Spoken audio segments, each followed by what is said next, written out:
Nice and spicy. A little ambiance. Extract. You're in for a little shock.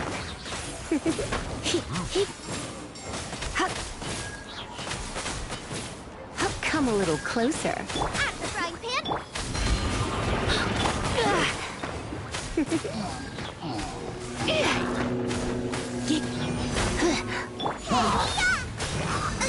Reconstitute. Come a little closer. You're in for a little shock.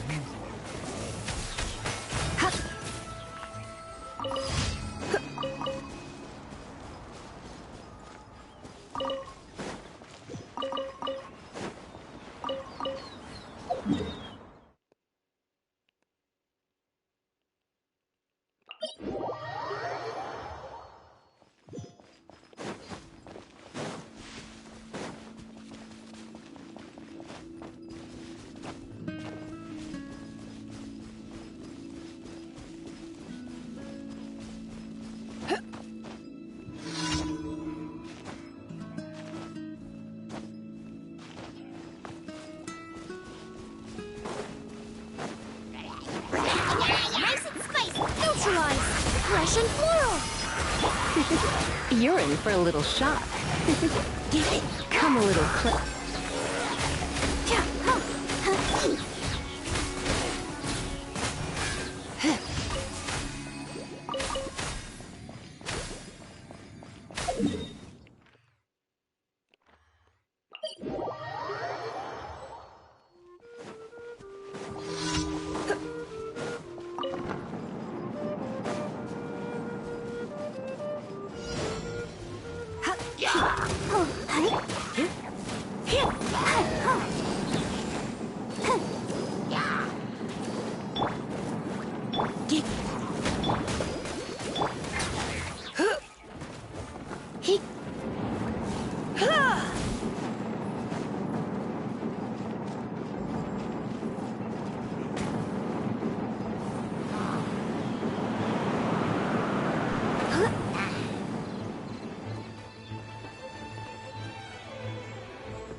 He's huge. Hup. This guy.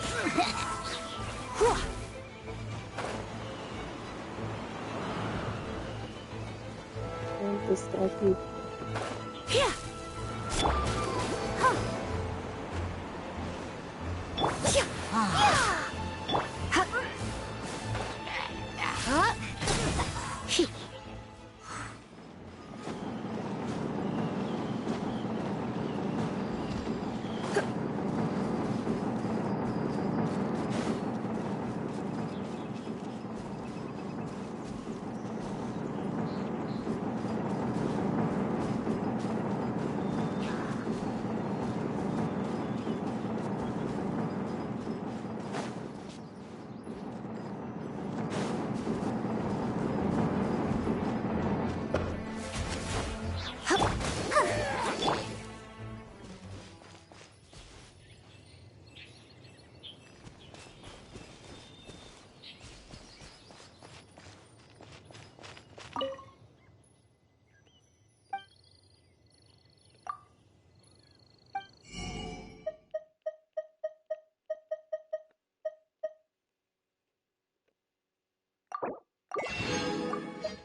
You're toast! You're in for a little shock. Come a little closer. Extract! You're in for a little shock.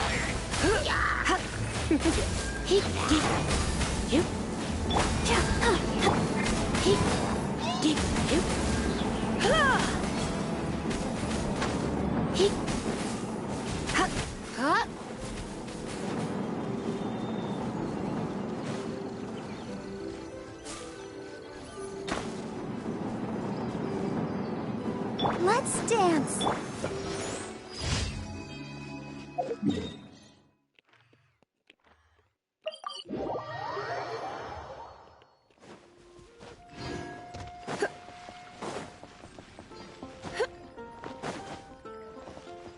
Add astro.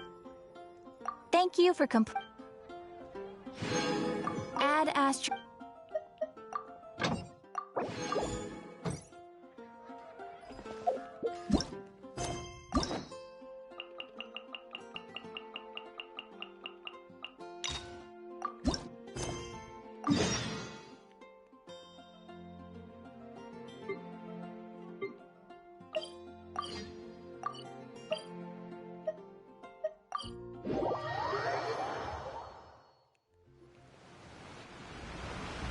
Hey, traveler, Paimon. Oh, Paimon knows that voice. Over here.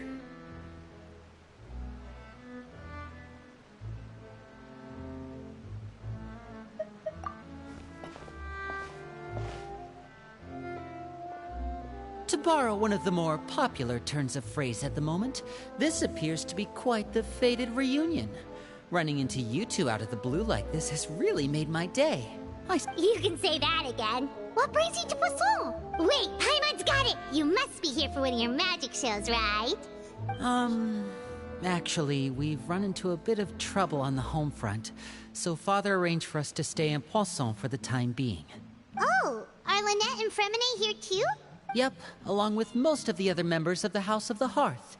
You may have noticed Poisson seems a bit more crowded than usual. So you're saying nearly the entire organization has moved to Poisson? Sounds like you've run into way more than just a bit of trouble. What's really going on? Well... Since the two of you are so curious, perhaps I can fill in the gaps. You scared Paimon half to death! Father, you're here. You know... on second thought, maybe we don't need to know? It's all probably super confidential House of the Hearth stuff, right? No need to be nervous. I could sense your genuine concern from your conversation just now.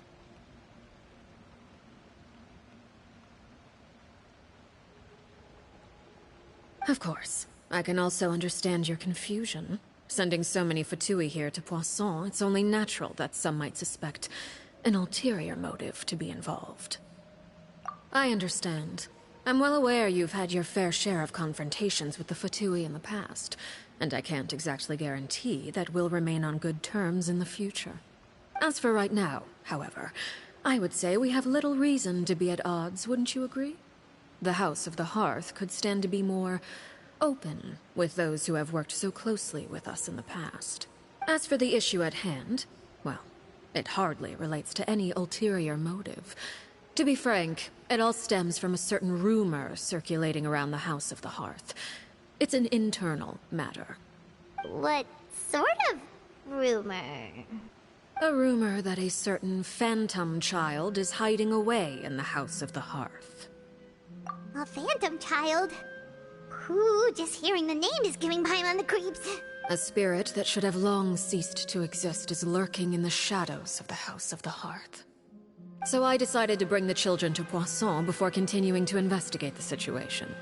I expect I should be able to track down the spirit fairly quickly. After that, it's just a matter of resolving the situation, if you will. It shouldn't be much trouble at all. If you're curious, or if you still have some concerns, it might be advisable to stick around for a few days. I'm sure the children would be exceedingly pleased to welcome some visitors. Lenny, I'll leave you to entertain our guests. I have some matters to attend to. Of course, Father.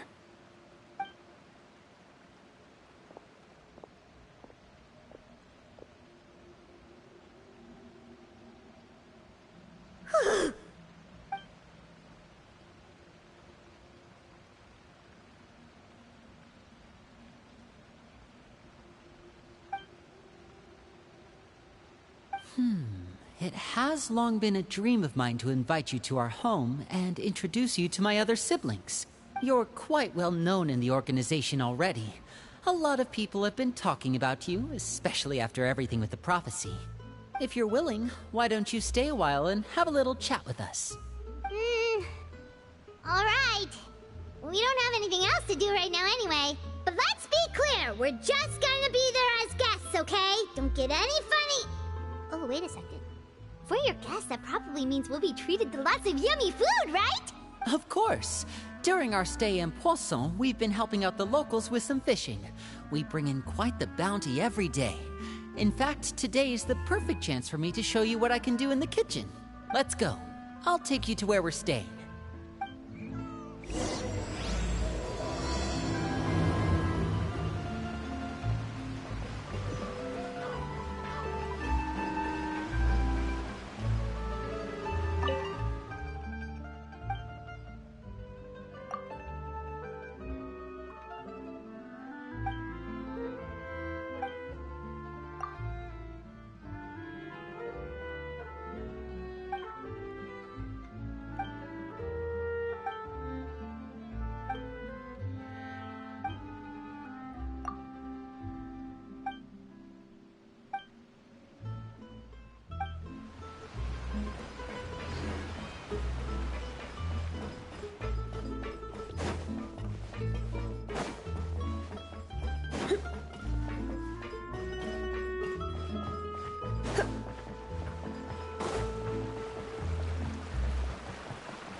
We rented this house from one of the locals to use as a temporary base. I'll come back later and tidy up a bit. After that, it should be all ready for you to stay in tonight. Awesome, thanks! So, where are we off to now? Well, when I happened to run into you two earlier, I was actually in the middle of distributing some supplies. With this many people staying in Poisson, we have to bring in outside supplies every now and then. I should probably make sure the rest of these provisions get delivered. Otherwise, people might start to get antsy. Okay, we'll come with! There are all sorts of rumors about your organization floating around out there. Paimon's not sure if she could even take a wild guess as to what's true and what's not. But now that we finally have the chance to see a day in the life of the house, We can take a good look at how you operate! Well, you're more than welcome to come along. Just follow me.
Linny! We're finally here. The supplies. I'm assuming you've... Brought them with me? Yep, here you go. Hello? Something caught your eye? It's the Traveler in Paimon! No way! Come here, everyone! Hurry! The Traveler and Paimon are here! One at a time, please. Don't crowd around them all at once. We don't want to scare off our guests now, do we? Oh, it's all right! Gotta say, Paimon didn't realize we were this famous. Of course! Father and Linny have told us so much about you. Father told us about how you helped Linny. According to her, you're a trustworthy friend. And as far as she's concerned, that's pretty much the highest compliment we've ever heard her give. As you can imagine, everyone's been very curious about you. I heard the Traveler is so strong that she can move a mountain with her bare hands. I heard Paimon eats so much that she can clean out the entire pantry at Hotel Tabor in just 3 days! Wait a second! That's the rumor you heard about Paimon? Oh, not cool at all! Oh, wait! When guests visit, you're supposed to give them gifts and stuff, right? Oh, we don't need something like that. Besides, we don't have anything to give to you! Come on, we insist! I can give you some of my new potions. Just pick your poison. And by that, I mean medicine or actual poison. Huh?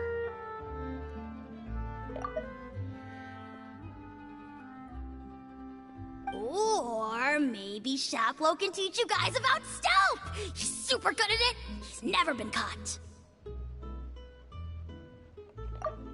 Or maybe Shaplo can teach you guys about stealth! He's super good at it! He's never been caught! Ah, now that's not a bad idea. I know you usually prefer to fight head-on, but it never hurts to expand your bag of tricks, right? When it comes to eliminating your enemies, staying quiet can go a long way. Trust me, I would know. I was poisoned not too long ago, and I'm still dealing with the after effects. So I'm not quite as good as I was before, but I can still give you some pointers. Wait, when you said gifts, Paimon didn't think you meant poison and stealth tactics. But those are the best things we can give you. You don't like them? Ooh, how about this? Tell me the name of someone who really annoys you, and we'll teach him a lesson for you. All right, Fold Selwar. I think that's enough suggestions for now. When it comes to being a good host, it's the thought that counts. You don't need a physical gift to make our guests happy. In fact, pestering them with suggestion after suggestion might make them more annoyed than anything. I would say your enthusiasm has certainly gotten across. Really? Awesome! It's been so long since we've had guests to play with. If there's anything you need, just let us know. Yeah, especially if it's poison or something. I've got all sorts of potions for that. Well, we'll talk to you all later. We've still got supplies to distribute. All right, see you later.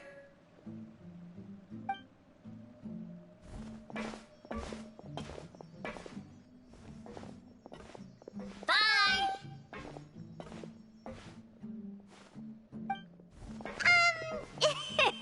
Lenny, about all that poison and stealth tactics talk just now. Scared you, did it? That kind of talk comes with being part of the House of the Hearth. When Foltz was really young, he strangled all of his family pets, just out of curiosity. He was labeled a dangerous problem child and was abandoned by his family.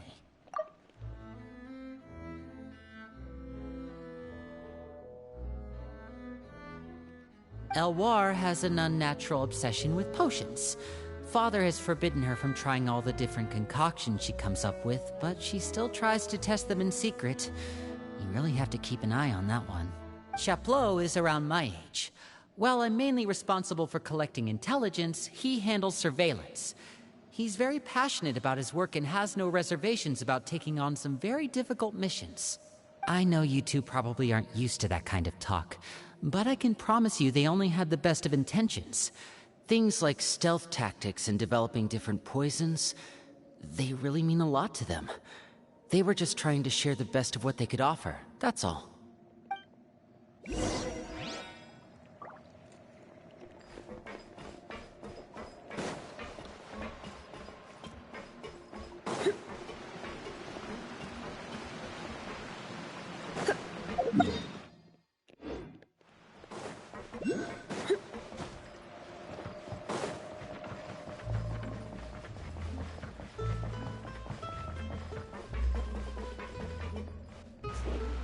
Filial, supplies are here. Thanks. And who are these two? Outsiders? Allow me to introduce you. This is the Traveler and Paimon. Oh, you're the famous duo I've been hearing so much about. It's nice to meet you. I heard you've traveled to all sorts of places. Is that true? Of course! We're making our way all across to that! Oh, good for you. You must be pretty familiar with Fontaine by now, then. Have you seen the new opera that started running recently? I think it's called... The 4,000 Thieves? Oh, this is the first we've heard of it. It seems like it's going to be fantastic. From what I've been able to tell from the posters, anyway. You should definitely check it out if you have the time. Oh, and there's The Blind Maiden, too. That one is supposed to have audience interaction. Seems pretty interesting. After this mission is over, I think I'll go get a manicure. Oh, maybe I should dye my hair. Wonder how much it'll cost. Is it just Paimon, or do these two seem much easier to get along with than the others? Looks like the House of the Hearth has some normal members after all. I heard that. Oh! Oops. I'm guessing you're referring to Foltz and the others? Yeah, we're definitely not all like them. Oh! Oops. I bet those crazies are practically foaming at the mouth right now. I'm sure they just can't wait to get back to Snezhnaya to carry out the plan. That's enough, Filial. Don't talk about family members behind their back, right? Whatever. Let's go. Guess this is goodbye then. If you ever have some time, we should go see the opera together.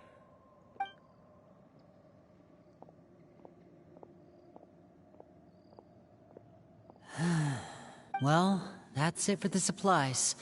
We should probably head back as well.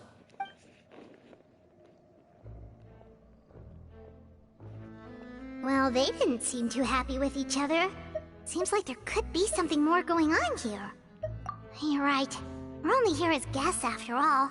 Oh, Lenny's getting super far ahead. Come on, let's catch up.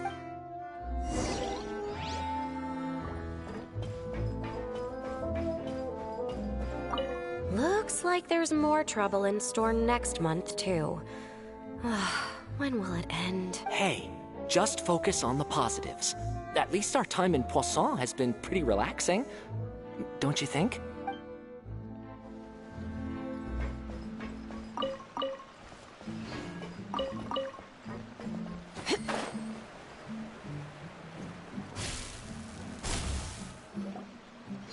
So, what do you think of the members you've met so far? Well, Father is always encouraging us to be strong-willed and independent. So if there's one thing we've got, it's people who aren't afraid to speak their mind. Well, I should probably get cooking. Wanna join? Of course! Then let's head out and... Huh? Fremine? What are you doing here? Well, Fremine! Nice to see you again! you too. I heard you're here as guests of House of the Hearth. Welcome. We were just going to make some food. Why don't you come along? I could use some help in the kitchen, and I seem to remember you mentioning you wanted to make seafood soup for the traveler in Paimon. Seafood soup? Oh, Paimon's drooling already. Were you looking for something just now, Fremine? Maybe I can help. It's nothing.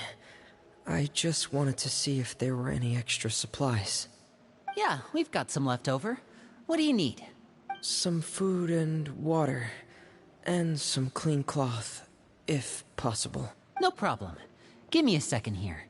Food, water... Wait a minute. What do you need all of those for?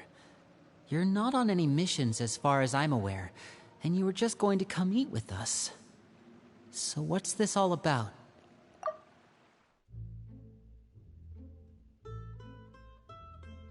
I thought I'd grab an extra portion because I get hungry at night. Could be because I'm growing, you know? And... Fremine, you remember what I told you? You're not like me. Your lying skills still need some work. Tell me what's going on. Is it really bad enough that you have to keep it from your own brother? Maybe it'll be better if we gave them some space. This is the first time I've seen that kind of look on your face. Whatever happened, does it have something to do with Father? yes. Just follow me.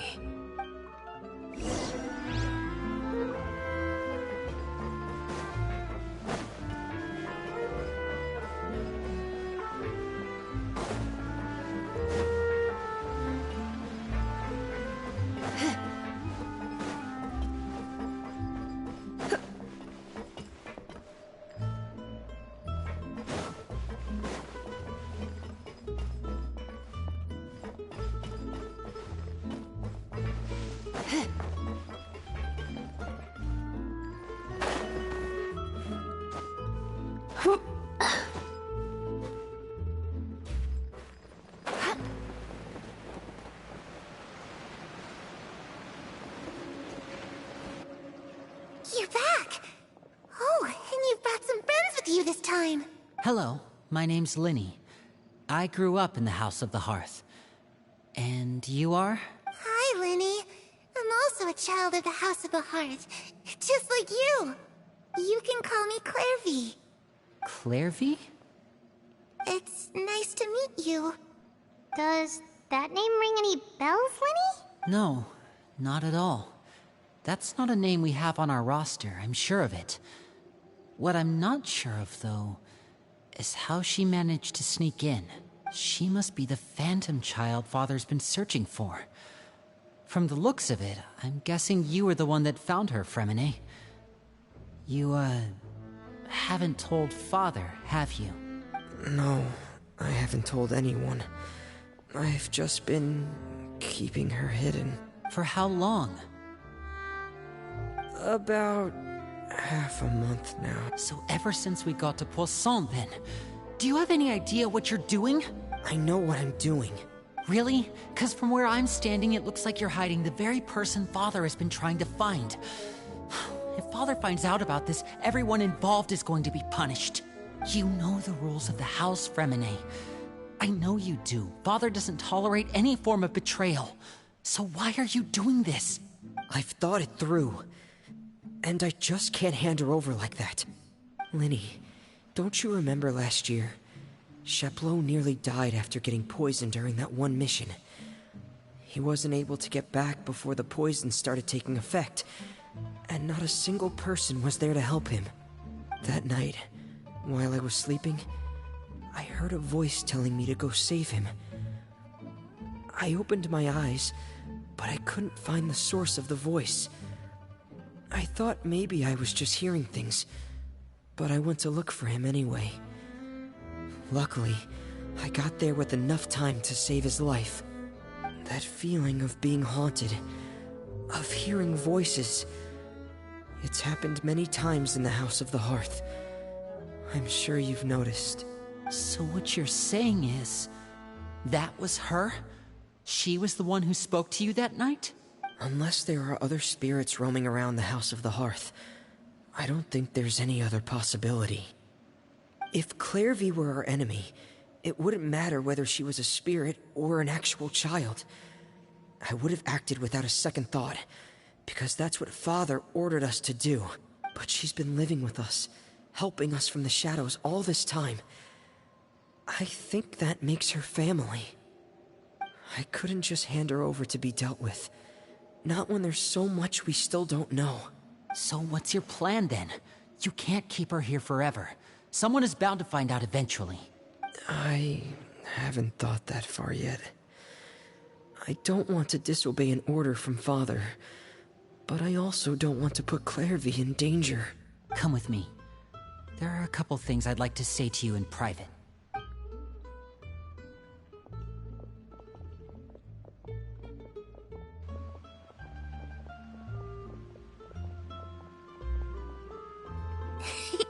Those two sure care a lot about each other. Well, they got a funny way of showing it. From where Paimon was floating, it sure seemed like they were about to bite each other's heads off. No way! They have a really deep bond. I could tell right away, because I also have a friend like that. I just don't know how long that kind of bond can last. The darkness in the house runs deeper than you can imagine. No one can get out alive. I'm sorry, Linny. I really didn't mean to drag anyone else into this. Oh, really? You didn't mean to? 'Cause I, for one, wish you did. Huh? What do you mean? You know, when we were younger, you didn't call me Linny. You called me brother, just like Lynette. We grew up together, the three of us. We were all orphans, all rescued by Father. Of all the siblings in the House of the Hearth, I think our bond was the closest. Later on, when you started calling me Linny, I wasn't actually surprised. After all, Lynette and I are related by blood. We've had to depend on each other to survive long before we joined the house. Linny, The darkest and most difficult moments of my life happened before you and I had ever met. I'm sure that's true for you as well. Even so, Fremine, we've stood by each other for all these years now, and to me, that means more than blood. You and Lynette are the most important people in my life. No one can replace you. So I won't let you face anything alone. Not if I can help it. Oh, looks like things are getting kinda heated between Linny and Fremine. Maybe we should go check on them. Oh, it's raining. I should put my clothes away. How is it raining here?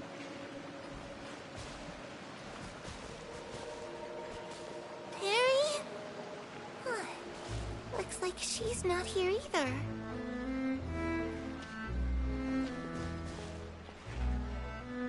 And now she disappeared.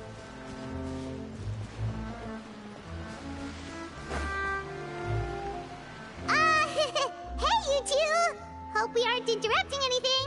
Oh, wait a minute, Fremine. You're not crying, are you? Is everything all right? Everything's fine. Thanks for asking. Well, we're all friends here, right? We've been through so much together, so if there's anything we can do to help, just say the word. It's just a small family dispute. It's not something our guests should trouble themselves with. In fact, it might be better if your stay ended here.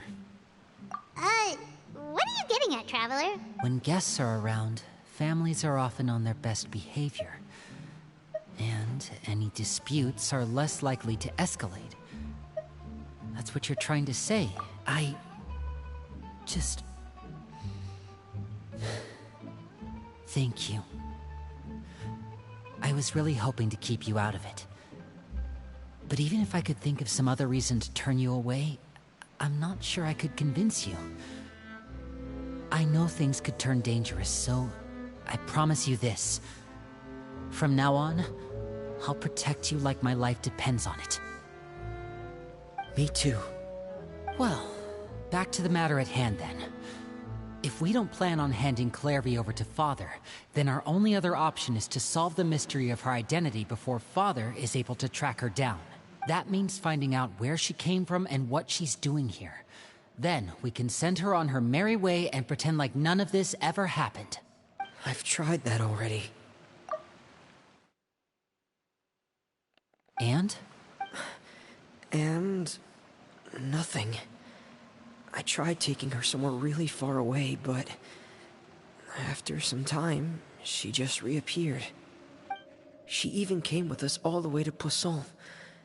It seems like wherever the house is, she follows. I don't know much about spirits. Do you two have any ideas? Let's see here.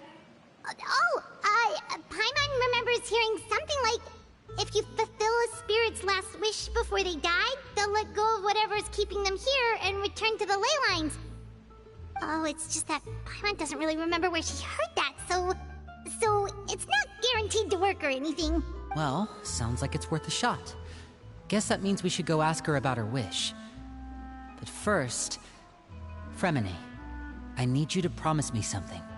What is it? I need you to promise me that this will stay between the two of us.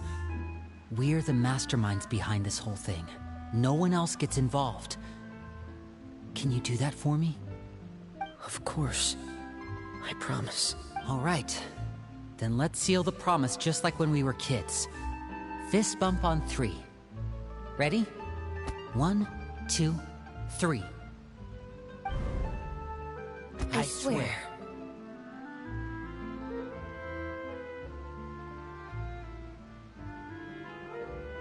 Lynette isn't there though. Oh, she is.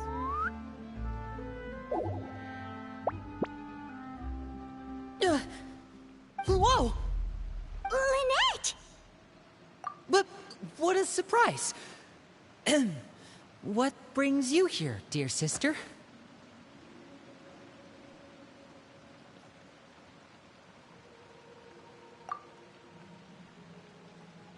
And, when exactly did you get here?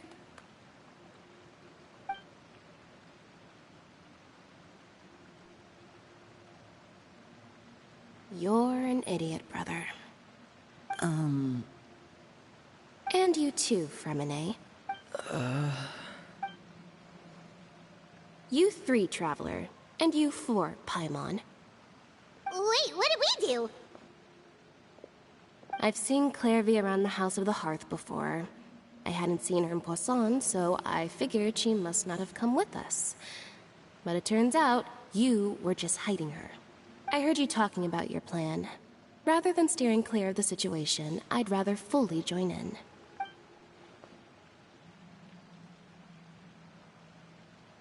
If you don't agree, I'll have no choice but to report everything back to Father. Simple as that. You're not giving us much wiggle room here, Lynette. Well, I guess we're all in this together then. After we talk to Clairvy, we'll figure out our next move. There's no time to lose. Let's go.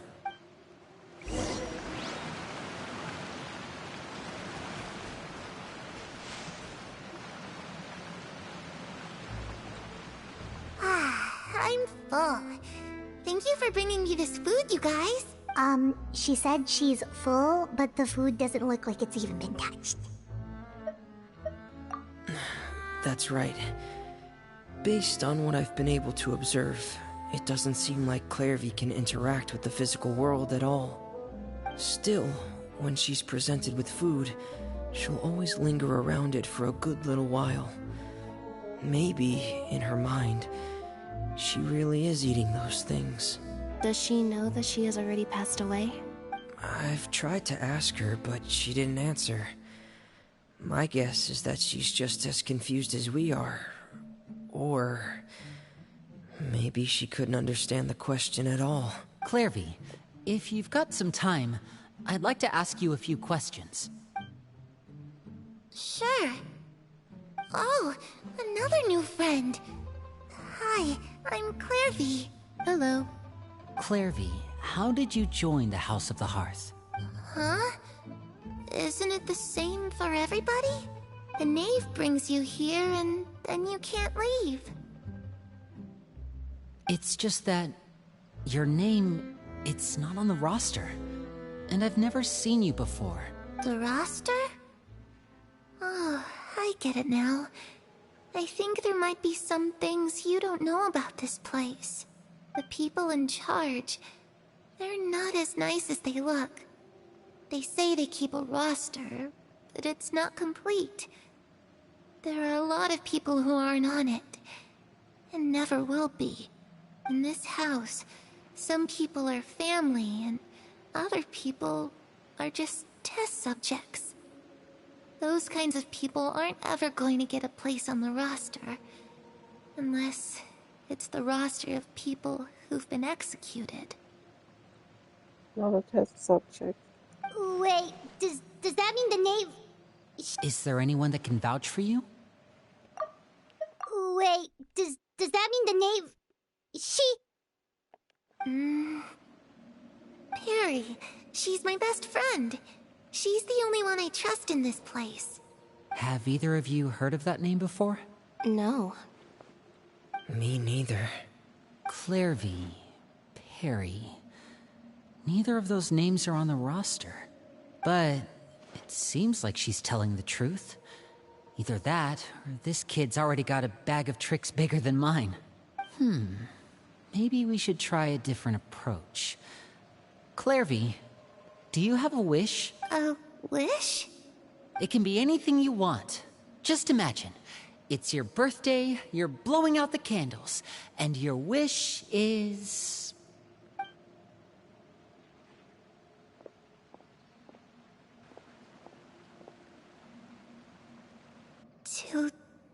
To go outside, where the sun can find me. That's... it? Well, that sounds easy enough. The darkness in the house runs deeper than you can imagine. No one can get out alive.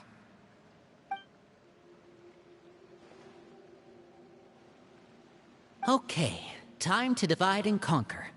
Listen up. I've got a plan. I'll try and find a way to use basic illusory magic to take Clairvy outside and bring her somewhere with sunlight. Lynette, try and find the list of executions that Clairvy was talking about, and see if her name is on it. Fremine, you stay in Poisson. We can't be the only ones who've had run-ins with Clairvy. I need you to collect intel on everything she's said and done. Understood. I'll try my best. What about us? What should we do? I really appreciate your willingness to help, but this is a family matter. I don't want to drag you in too deep. It's too risky. Let me think. Since Father considers you to be guests, maybe you could stick by her side for a little while. You don't need to do anything except keep up some nice, casual conversation. Ah, Paimon gets it. You want us to distract her. I'll give you a magic bird. If Father suspects something, all you need to do is release it when she's not looking, and it'll alert me that something's wrong. Of course, that's only as a last resort. If Father doesn't seem to notice us, there's no need to make contact. We'll reconvene here tonight after all's said and done. If the worst-case scenario happens and we're discovered, just tell Father everything.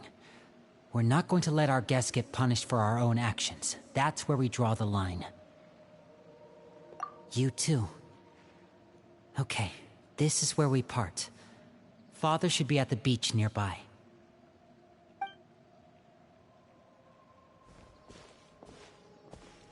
I really hope this goes well. No, it has to go well. That's the only way this can get resolved.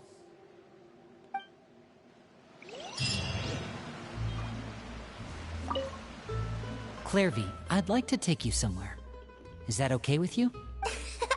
Sure. Where are we going?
Perfect weather for sipping a cup of tea while gazing out the window.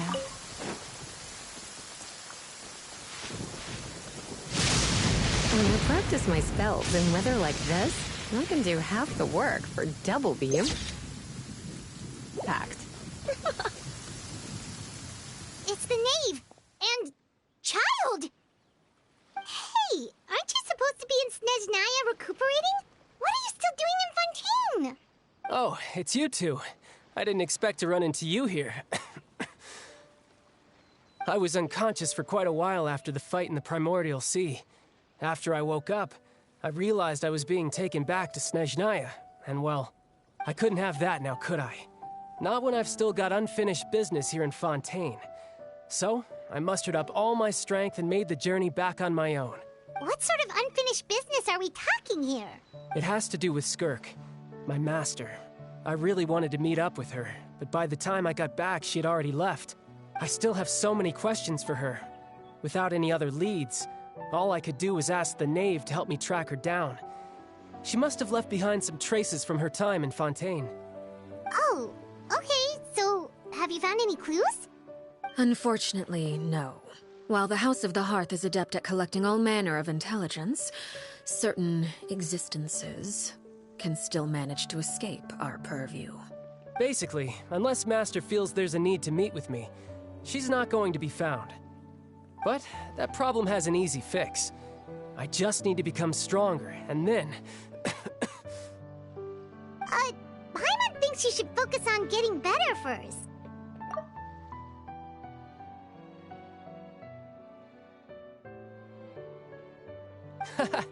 The worst of it is over. It's all thanks to that one kid from the House of the Hearth. Elwar, I think her name was. She gave me a bunch of random potions to drink. They didn't go down easy, let me tell you. Pain and chills all over. But they really did help speed up my recovery. And that's good, because it looks like I really do have to head back this time. The old man's been putting the pressure on me. He sent someone to tell me I'm needed for some sort of project. Who's the old man? Project Stuja? Yeah, that's the one. I heard Regrader's involved too. I'm not looking forward to having to listen to all his monologuing, that's for sure. Hey, maybe you could think of a way for me to stay in Fontaine for a little longer. Helping Linny and the others brush up on their fighting skills would be far more interesting. If you and I could spar, that would be even better. I've been waiting for a chance to see you go all out. And what a sweet little daydream that is. But I also have a role to play in all this. I'll be leaving Fontaine shortly as well. Besides, considering how little they see fit to step outside the homeland, being called on to return to Snezhnaya by such illustrious dignitaries, what a great honor. Wouldn't you agree? One I could do without, I'd say. Is it just Paimon? Or does it kind of seem like they're... So, dear guests of the House of the Hearth, to what do I owe the visit? Well, we just... Right! We're super close to Linny and the others, but we still don't know much about you! Is that so? Introductions have already been made, have they not? Oh, well, you see? There's only so much you can learn about someone from a short introduction. At least tell us something a little extra, like... Why do you call yourself father? Huh, good question. I'd also like to know. The fact that you have to ask tells me our intelligence work has been quite successful. Telling you the answer to that question would only serve to undermine that success. And we can't have that, now can we? Spoken like a true diplomat. That was some expert sidestepping right there. Well, if there's nothing else, I think I'll take my leave. I still have a small matter to resolve at home. Wait, don't go!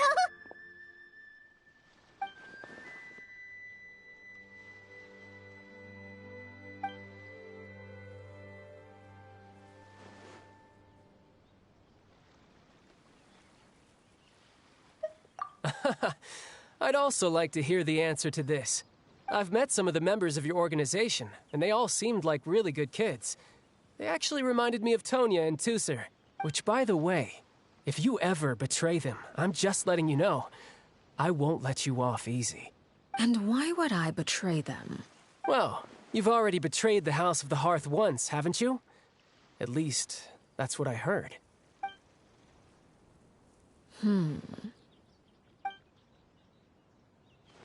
Okay, I admit. That's just what the old man told me. The rooster, I mean. Rooster. Roosinella.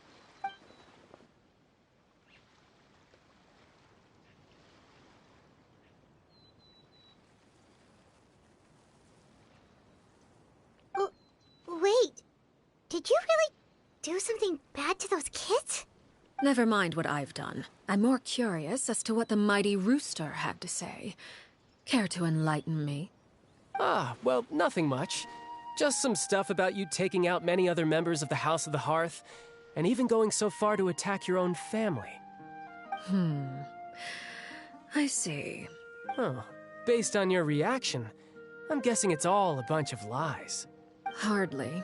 I don't appreciate his particular turns of phrase, but I suppose he didn't say anything untrue. Although, it would be more accurate to say that there is a certain level of prejudice involved, but I don't intend to clear that up just yet.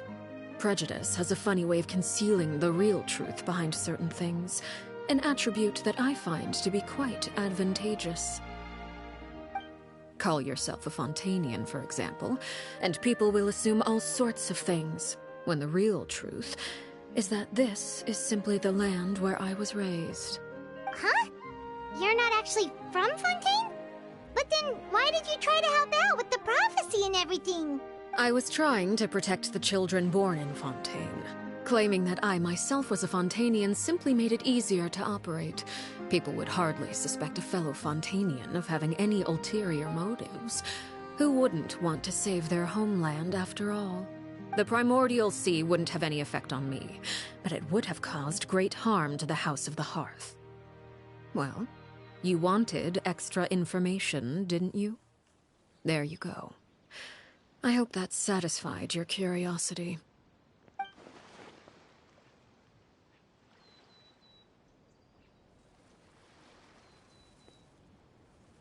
So, you stayed in Fontaine for the kids. I guess I was wrong to believe you'd betray them. Apologies. Looks like I was holding on to some prejudices myself. Good. Like I said, I like it when others have misconceptions of me. Actually, while I was recuperating at the House of the Hearth, there was something else that really caught my attention. I heard that members always resolve disputes and arguments with a friendly spar, and the loser has to back down. Seems pretty cool if you ask me. Would also give them plenty of opportunities to hone their skills. Well, that's only a recent development. In the past, such spars weren't nearly so friendly.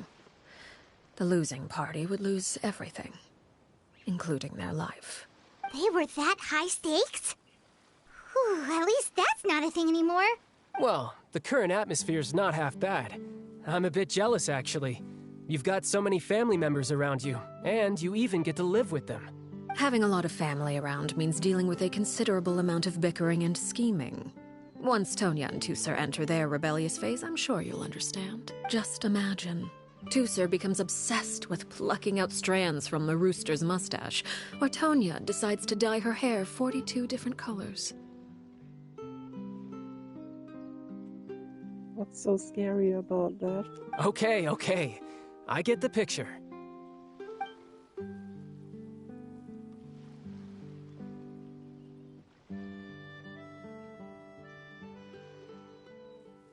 Well, would you look at the time? I should probably get going. Traveler, Paimon, I'm not sure where our paths will cross next, but the next time we run into each other, we should definitely try and find some time to spar. Again, maybe this is a conversation we can have when you look less like you're gonna kill over. All right. Well, thanks for everything, Arlecchino. No thanks necessary. You also played a part in obtaining the Gnosis. I would say we can call ourselves even. I like the sound of that. Well, I'm off. See you all some other time. We should probably get going too. Do you want to head back with us? Oh? You want me to leave so soon? Oh, well, you see, I'm rather enjoying the evening breeze. If you don't mind, I think I'll stick around for a bit. I have some things to think about. Apologies for not attending to you like a proper host. Please forgive this slight. I do hope you'll have a pleasant stay. We managed to keep her distracted until nightfall. Good thing Child was there to keep the conversation going. You don't think she suspected anything, do you? Oh, I wonder if Liddy ran into any issues. Let's hurry back and see how everything went.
Well, long story short, we ran into a small issue. Clairvy can't go into the sunlight. Everything was fine at first. She followed me up to the surface just like I told her.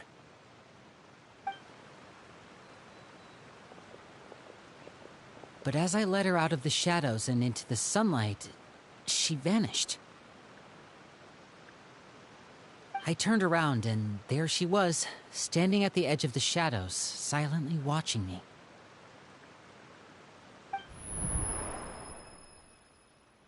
Huh. Maybe she's afraid of sunlight, or... No, it wouldn't be her wish if that were the case. Well, we could always try pushing her into it. Oh, true. I've pretty much tried it all already. Nothing worked. Eventually, the sun went down, so all I could do was bring her back here. How did it go with you, Lynette? Good. I've got the list. It's right here. Really? Well, what are we waiting for? Let's take a look!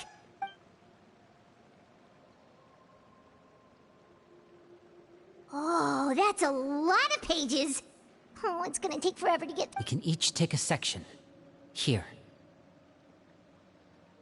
La Pouillade, Landois, Chambel, Horaire...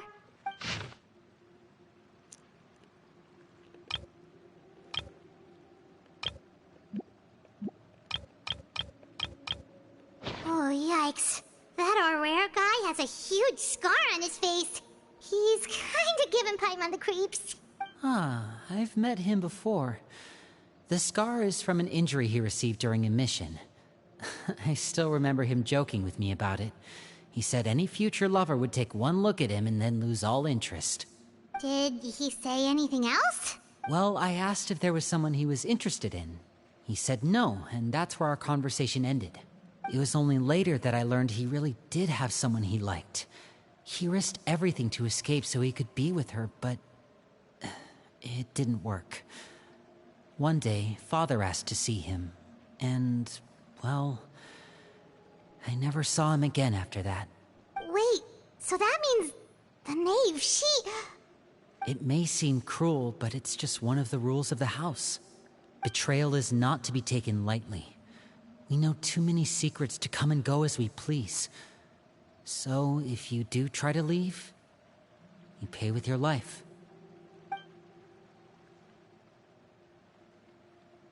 Her name's not here, huh? Well, that's not too surprising. It doesn't seem like this list is complete. It only contains records dating back around 5 years. Let's shift our attention then. Fremine, were you able to find anything out? Fremine. Sorry. I was thinking about something. I managed to talk to quite a few people, but I couldn't help but notice that the atmosphere in the house was a little... strange. Strange? Yeah, I mean, I know there have been arguments in the past, times when people haven't gotten along. Chaplot and Filiol are a good example of that. Oh, those are two of the people that we met while delivering supplies. Paimon can see how they might not get along. They had very different vibes, and their, interests seem to be pretty different as well. That's to be expected, actually. Father brought us all here, shared her knowledge with us, taught us how to fight. That's one thing we all share. But as members of the House of the Hearth, we're also considered part of the Fatui. And to a lot of people, that's an identity they never asked for.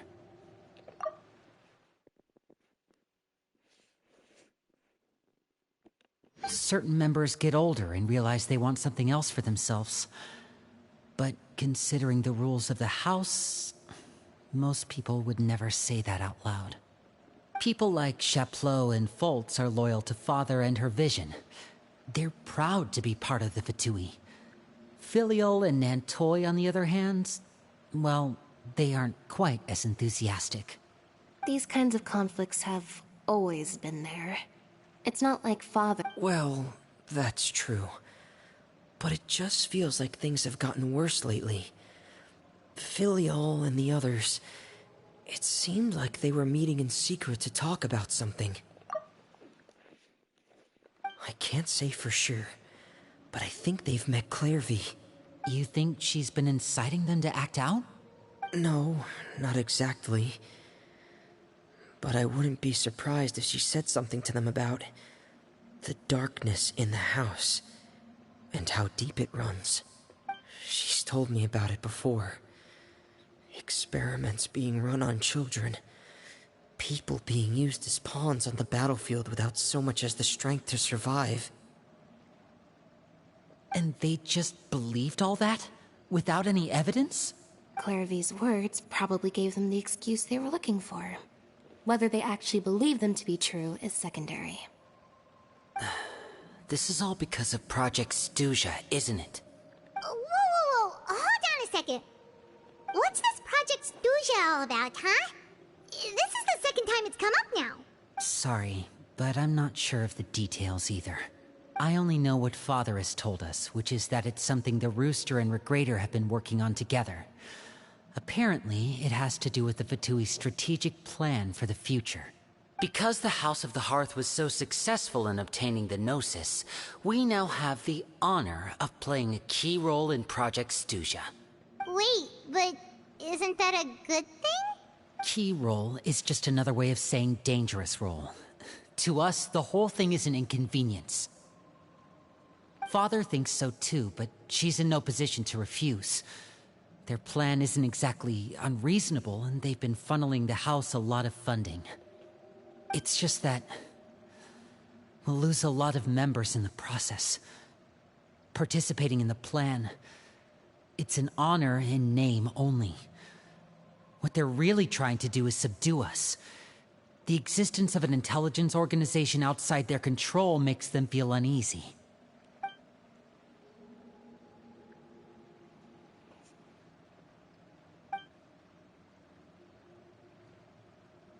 Okay, super complicated top secret Fatui business aside, what does all of this have to do with the conflicts you were talking about earlier? Paimon doesn't get the connection. External pressure has a way of exacerbating internal strife. You can't overlook the power of fear either.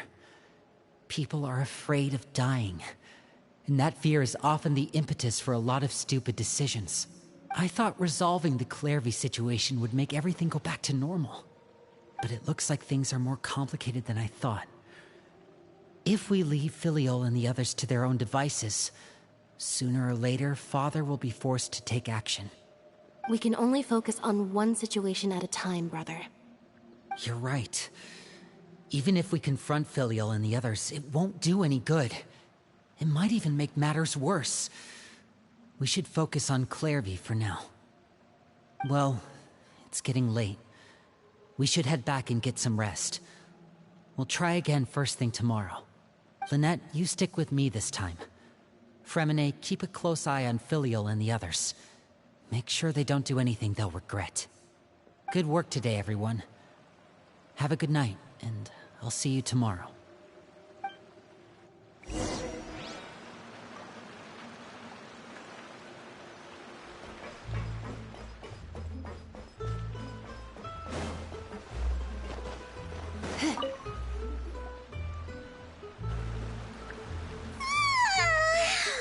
I'm always looking forward to an early night, but she can't sleep at all. Hey, you don't think the knave will be too angry with Lenny and everyone if she finds out about all this, do you? She's even scary when she smiles. If she were to actually get angry... you have to protect Paimon if that happens, okay, Traveler? Oh, well, in that case, we should just plan on running away. We'll grab Lenny and the others and we can make a break for it as fast as we can. Look! Look over there! Quick! Let's catch up with her before anyone sees!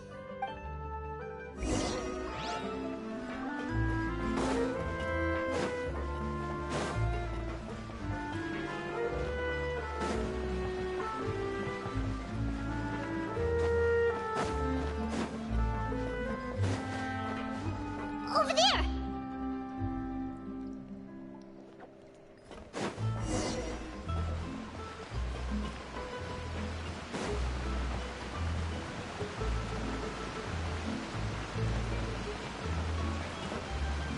is she going? Or if someone sees her, we're toast.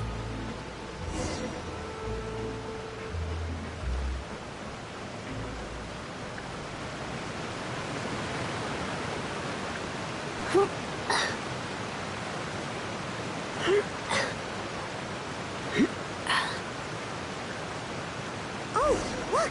She stopped!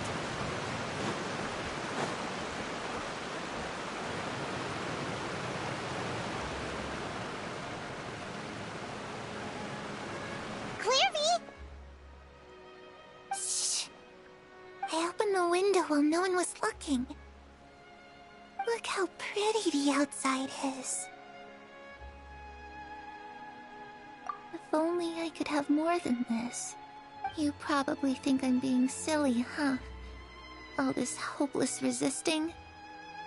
It's better to dream of what I could have than try to make it a reality, right? Please, help us get on the same page here, Clary. We need you to tell us what you know. Can you do that? Sure. Although, after you hear all this, I think you might regret that decision. Everyone in this family is nothing more than a tool. Something to be used and exploited. We're all expendable. Including me. As long as you're useful, you get to stick around. Lose your value. You're handed over to the doctor, experimented on, and given a fate worse than death. I've seen it happen again and again, and I've had enough. You're saying the knave did all that? It's just, that doesn't seem like something she would do. She's scary and all, but it seems like even she has lines she wouldn't cross. I knew you wouldn't believe me. Everyone thinks she's a good person. They all think of her like a real mother. Mother? But she doesn't deserve that title. She's disgraced it and tarnished it.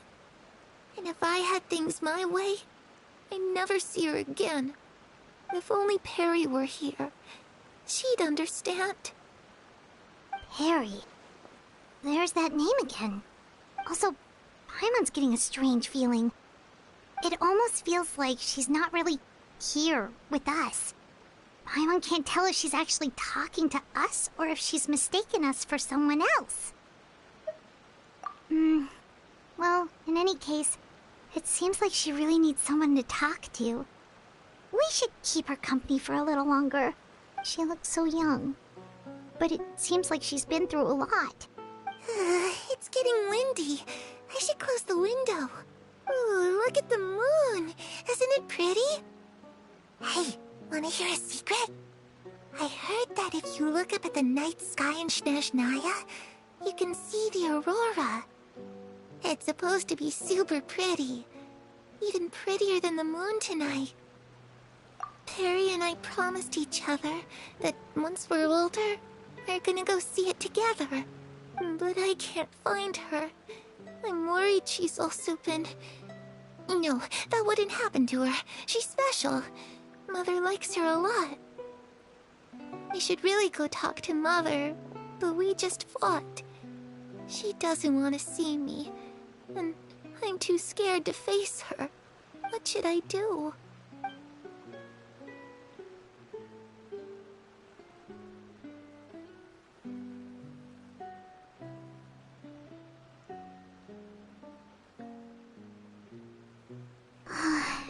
Paimon really doesn't understand what's going on with her.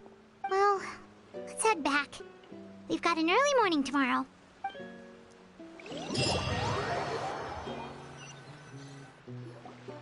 All right, looks like we're all here. Let's go ahead with the plan. Oh? What is it? What makes you ask that? Well, we kinda ran into Clairvy last night, and that's what she told us. We met the doctor back in Sumeru. He's super dangerous, and he's done all sorts of bad things. It's possible that Father and the Doctor have had certain dealings, but I don't think Father would work with him. We're not really on the same side, so there's not a lot of trust between them. That doesn't exactly set the stage for a successful partnership. I did hear, though, that when Father first became a Harbinger, the doctor offered to work with the House of the Hearth. Father rejected most of his proposals, except for one. It had to do with some sort of secret experiment. Secret experiment? Could that be what Clairvy was talking about? I don't think so. I don't know any details about the experiment itself, but I do know it's an entirely independent operation. The doctor only proposed a direction for the research. That was the extent of his involvement. I still don't think that counts as working together. The details of the experiment are confidential, but complete records are kept on all participants. That doesn't seem to be the case with the situation Clairvy referred to. I know you don't agree with some of the Fatui's methods, and I'm not asking you to. But I am asking you to trust us on this. The House of the Hearth has its own principles. There are certain lines we're not willing to cross. Alright, that's good to hear at least. Clairvy seems to think the knave and the doctor worked together to do something horrible. If that turned out to be true, Paimon doesn't know how he would even face you guys. It's just that it doesn't seem like Clairvy is lying either. The easiest thing to do would be just ask the knave directly, but Paimon doesn't think she'd tell us. Father didn't come back last night. She's probably still near the shore. We'll be counting on you to distract her. Lynette, you're with me. Fremine, you know what to do. Be on your guard, everyone. All right, let's get to it.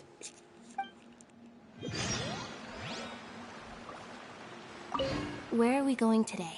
Let's try somewhere further away this time.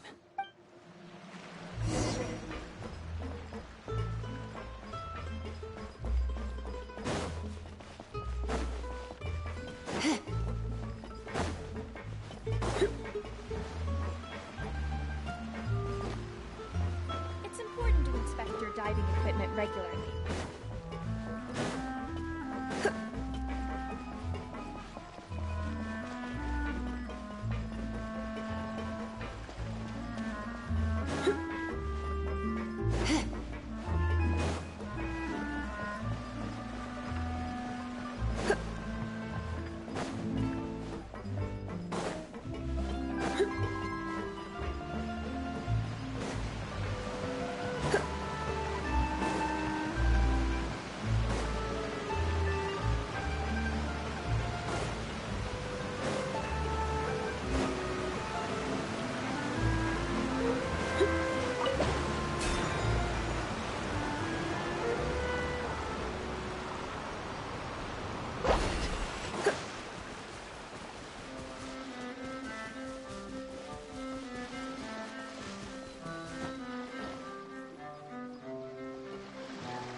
Ah, it's you two again.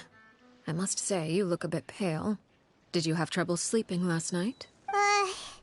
A little. Perhaps if you had less on your mind, you'd be able to absolve yourself of such troubles. So what are you planning to do now? Catch up on some sleep?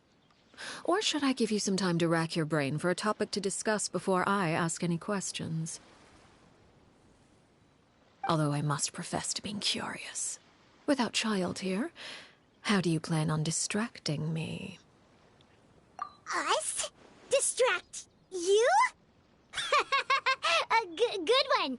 But no, we were just here for a chat. Looks like you could have used some extra time to think. No matter. If you don't have any other plans, why don't you accompany me somewhere? Don't worry. I'll be sure to steer clear of any scheming children. The ocean breeze is sure nice today. Children always think they can hide things from the grown-ups. But nothing gets past me. Least of all a little scheming. I think I'll let them have at it for a little longer. I can be very patient. Well, I'll leave you to think things over. If you're so inclined, meet me outside the Palais Mermonia. Good things come to children who do as they're told. So I do hope you decide to tag along. If only for your friends' sakes. What should we do? She clearly knows about everything we've been doing, and Paimon doesn't think it'd be a stretch to say she was threatening us just now.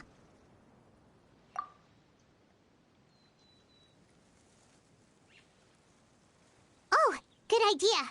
Hopefully he sees it in time. Well, we should probably head to the Palais Mermonia. Paimon doesn't want to find out what happens if we don't show up. Based on what the knave was saying just now, it sure didn't seem like it'd be anything good. Okay, then we probably shouldn't keep her waiting. It seems like Lyney and the others are on thin ice, so let's do our best to not get them in any more trouble.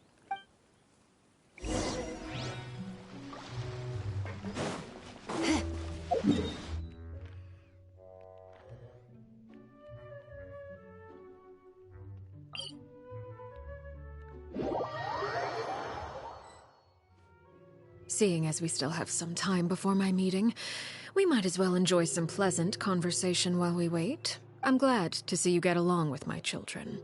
Being surrounded by good companions is necessary for a child's development. You're not planning on doing anything to them, are you? I assume you're referring to Lyney, Lynette, and Fremine. Although, there's that situation with Filial and Nentoy as well. It appears quite a few people have been acting out lately. No matter. I'm not one to discriminate. All those who betray the house meet the same fate. There are no exceptions. Does that mean you're going to kill them? Oh, are you here to beg for their lives? I'm sorry to disappoint, but the rules of the house change for no one. In my organization, everyone is responsible for their own actions. But don't you care about them at all? They really respect you. They even call you father. You must feel something for them. Any organization in which feelings come before principles is one destined for ruin. The House of the Hearth is hardly an exception. You could say our principles are more stringent than most. Perhaps I can offer you this consolation at least. As our guests, you two will not be held accountable along with them. I would imagine Lyney, Lynette, and Fremine will be able to keep their lives. As for Filial, Nentoy, and the others, I'm afraid there's little I can do. They can try to escape, but once you know our secrets, there's no getting out alive. As for Filial, Nentoy, and the others, I'm afraid there's little I can do. They can try to escape, but once you know our secrets, there's no getting out alive. She didn't talk about Clary in the English version. But that's awful. Ah, you seem concerned. Out of consideration for my guests, I suppose I could turn a blind eye for a little longer. If Lyney and the others manage to dispose of Clairvy in the meantime, all evidence of their wrongdoing will be lost. In that case, I could hardly punish them for something I couldn't prove. If their efforts are unsuccessful, on the other hand, all will be held accountable. And the punishment will be severe. Of course. Oh, and here, I believe this belongs to you. Do try and keep better track of it next time. What's this?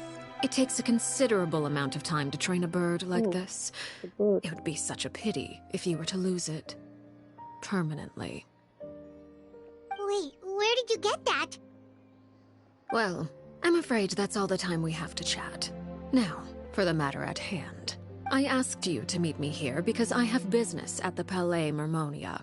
It has nothing to do with you, but I think it would be prudent for you to stick by my side for the time being.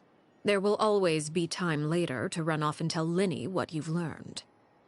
Well, time to go. Looks like we wrapped things up just in time.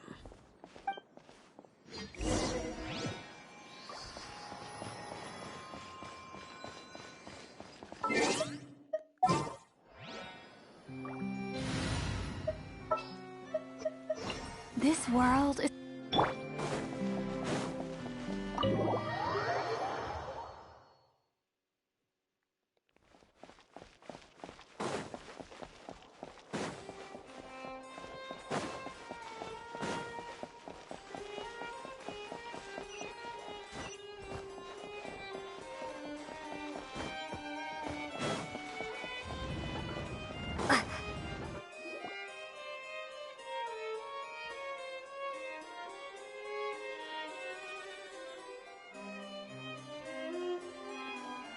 It's been a while, Monsieur Neuvillette. I must say, I wasn't expecting my meeting request to be approved quite so quickly. The Palais Mermonia operates with an efficiency worthy of admiration. It is only right that an esteemed diplomat such as yourself should be afforded the proper level of respect. Although, if I may speak plainly, I must confess that I did not anticipate we would have the occasion to meet again after presenting you with the Gnosis. I see you brought the Traveler and Paimon with you as well. If I may inquire as to the purpose of your visit. I'll be departing Fontaine shortly. There is, however, an outstanding matter that I would like to see resolved before I go. It requires a rather lengthy explanation, I'm afraid. So I took the liberty of explaining everything in this proposal. Please review it at your leisure, Monsieur Neuvillette.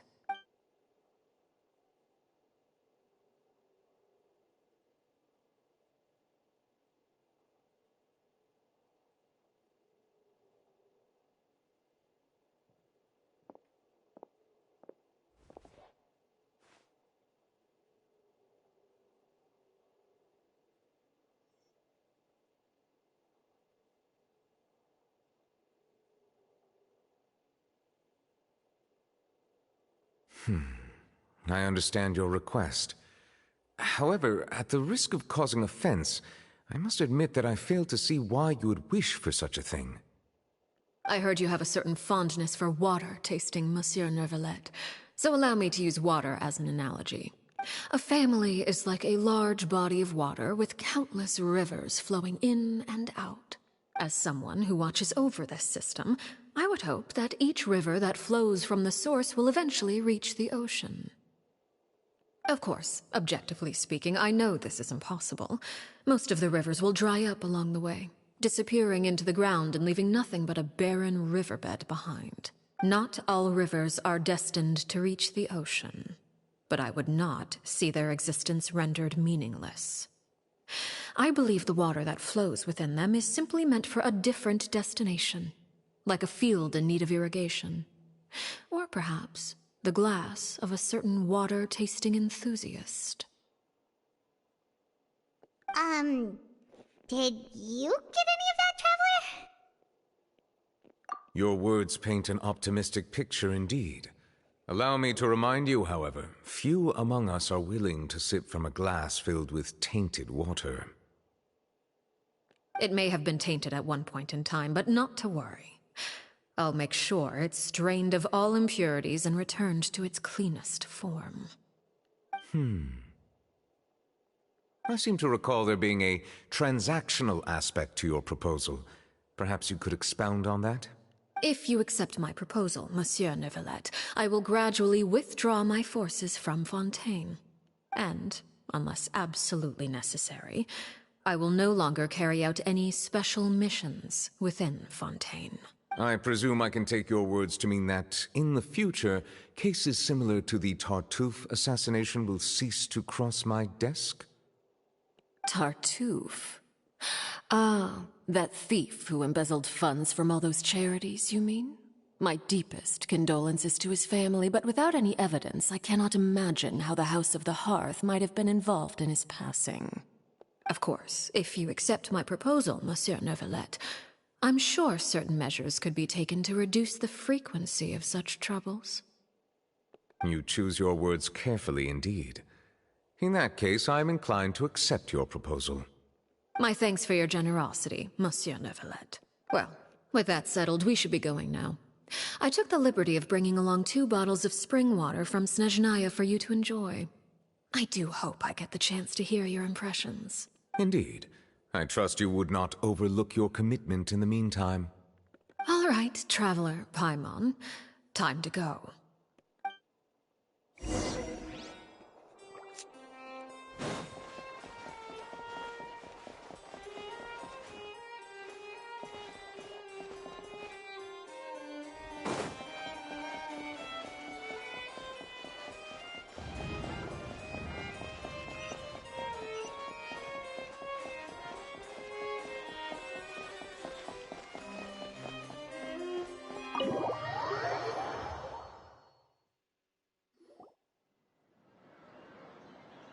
So, what exactly were you talking about back there?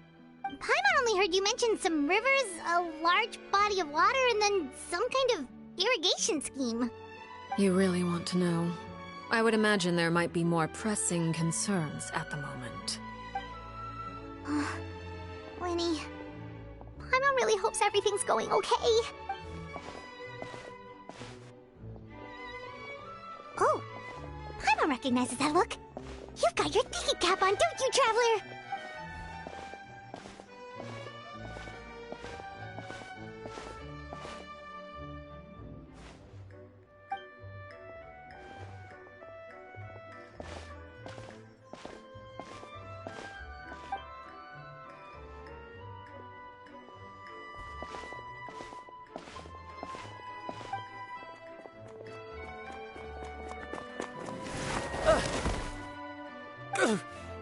Oh, shoot. Are you alright? Oh, jeez. I'm so sorry. I was so focused on selling these papers, I wasn't looking where I was going. Well, let me make it up to you at least. Here, take this paper. On the house. See someone from the list of executions? Oh, you don't have to give us anything. Please, I want to. It's not like I'm short on supply. All the extras will be useless come tomorrow anyway. It's my fault, really. I was just trying to bring home some extra mora for the family, but I bit off more than I can chew. What's going on here? Nothing much. I just ran into your friend here on accident. I should probably get going, actually, so... Hold on. Of course, I'm happy to compensate you with mora, it's just... I don't have any on me at the moment. I'll take 3 papers. Here, your payment. Oh! Thank you for your patronage. May the Archons bless you with good fortune. If only I had the chance to run into such generous customers every day. I should probably just take on a smaller inventory though, right? I'm getting married soon, so sometimes it's hard to not get ahead of myself. Anyway, I should head out. Goodbye! Well, now that my affairs are settled, we should take the boat back to Poisson. We've even acquired some light reading to enjoy along the way. Actually, why don't we stick around for a little longer? Paimon just realized how hungry she is. She can't head back to Poisson on an empty stomach.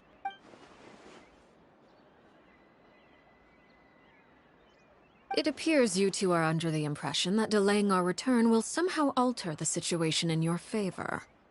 I'm sorry to ruin your fantasy, but your efforts are meaningless.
That being said, I could be persuaded to give Linny some extra time. I just have one condition. If you agree to my request, I'll even answer some of your questions. You're quite curious about Claire V, are you not? And my relationship to her. Wait, why are you being so generous all of a sudden? You're not gonna ask us to do something bad, are you? You overestimate yourself. You don't have the talent for bad things. Then what can you possibly... The most important consideration in a negotiation is that both sides receive something they want. Demands and threats only get you so far. Wonderful. Here it is.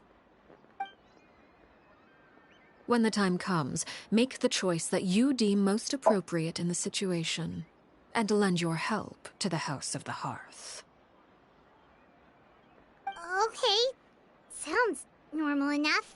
But what do you mean, when the time comes? That is for you to decide. Then we have a deal. Follow me.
Yeah.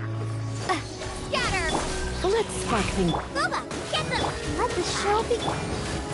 Come a little closer. You're in for a little shock.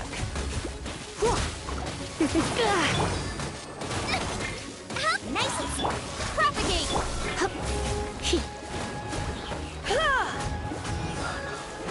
Nada kundala. No pain, no gain.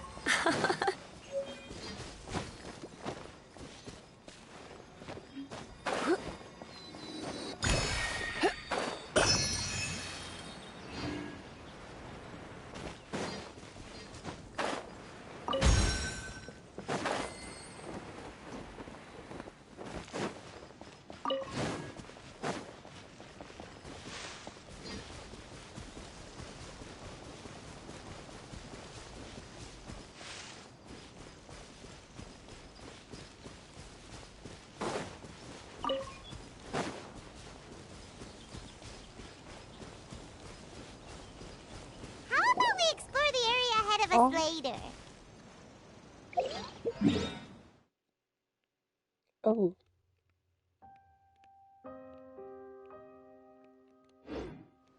Okay.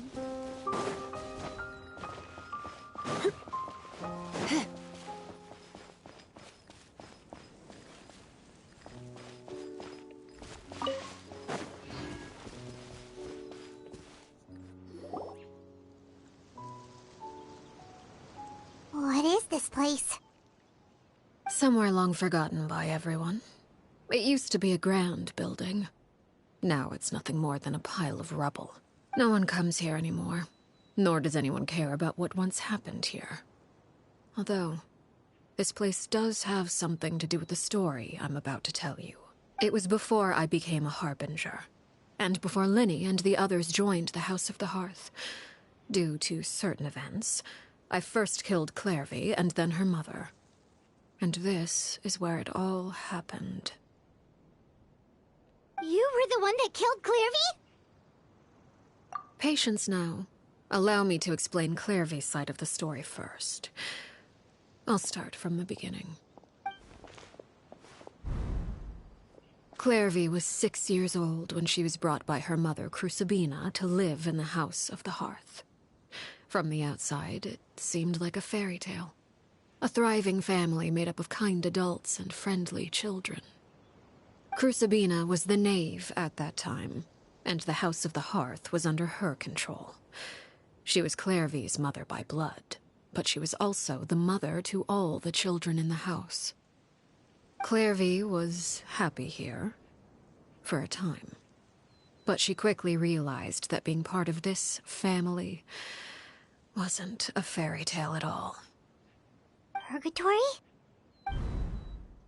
Exactly. The House of the Hearth takes in war orphans from all over Teyvat.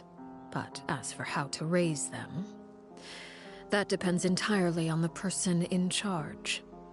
Crucibina came up with a novel idea. She would teach the children to fight, force them to duel each other, and then crown as the king of the house the child who proved themselves most worthy of inheriting her title. It's difficult to estimate the number of children who died or were maimed in the process. There's little I can say about the ones who died. The ones that emerged with permanent injuries, on the other hand, well, they still served a purpose. They would be handed over to the doctor to be experimented on, or sent away on dangerous missions. Nothing more than tools to be used and then discarded. So those were the experiments Clairvy was talking about. But what actually happened to her? You said that Clairvy was Crucibina's daughter, so if Clairvy tried to convince her to stop what she was doing, Crucibina probably would have listened, right? Despite being Clairvy's mother, Crucibina cared little for her daughter. She forced Clairvy to join the House of the Hearth only as a means to demonstrate her own impartiality as a mother, to prove that she treated all her children equally. Clairvy did try to convince her mother to change her ways, but it was to no avail. After her efforts failed, the only other option was to rise up and try to fight back. Unfortunately, the other children had already been thoroughly indoctrinated into the illusion of happiness Crucibina had created. Of course, there was one exception. Someone Clairvy's age who knew the truth about the House of the Hearth. Her name was Peruere. Wait, the friend that Clairvy mentioned? Friend, huh? I suppose we can call her that for now. Clairvy was a cheerful and passionate person with a tenacious spirit.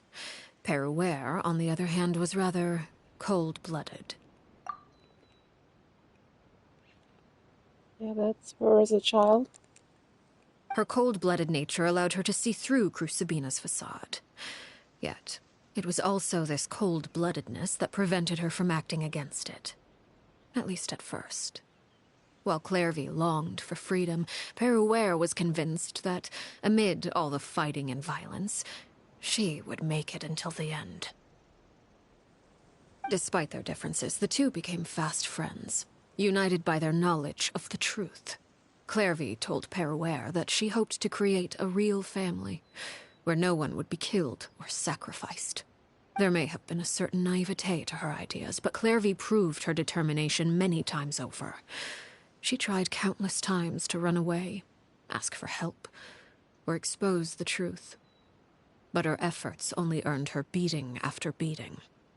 The only thing that kept her going was her strength of will. Even with her body racked with pain, she would still stand on her tiptoes and open the window at night. She and Peruere would look out at the moon together, a fierce longing for freedom shining in her eyes. But one day that light simply vanished. Oh no. What happened? Her hopelessness resulted from a culmination of things. 10 years had passed. 10 years worth of failure after failure. She and Peruere weren't children anymore, but finding any chance to escape still seemed as hopeless as ever. It was during this time that Peruere suggested a new plan.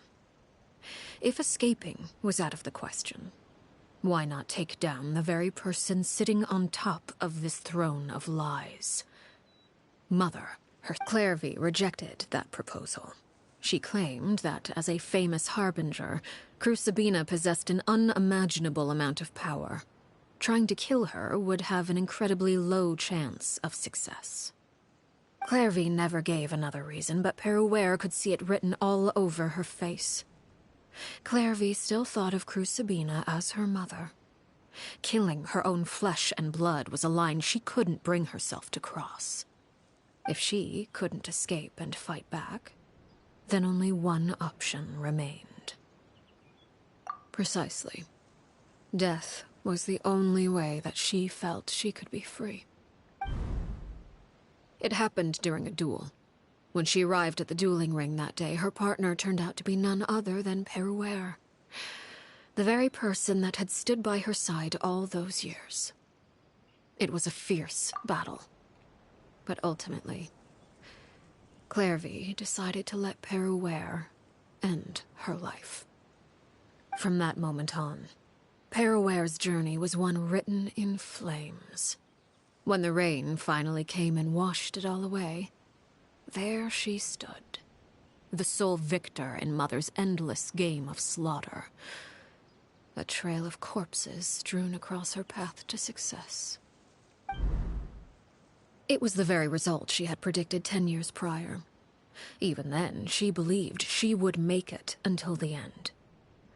She wasn't surprised by the fact that she emerged as Mother's undisputed heir. Rather, her success left her with an inexplicable sense of restlessness.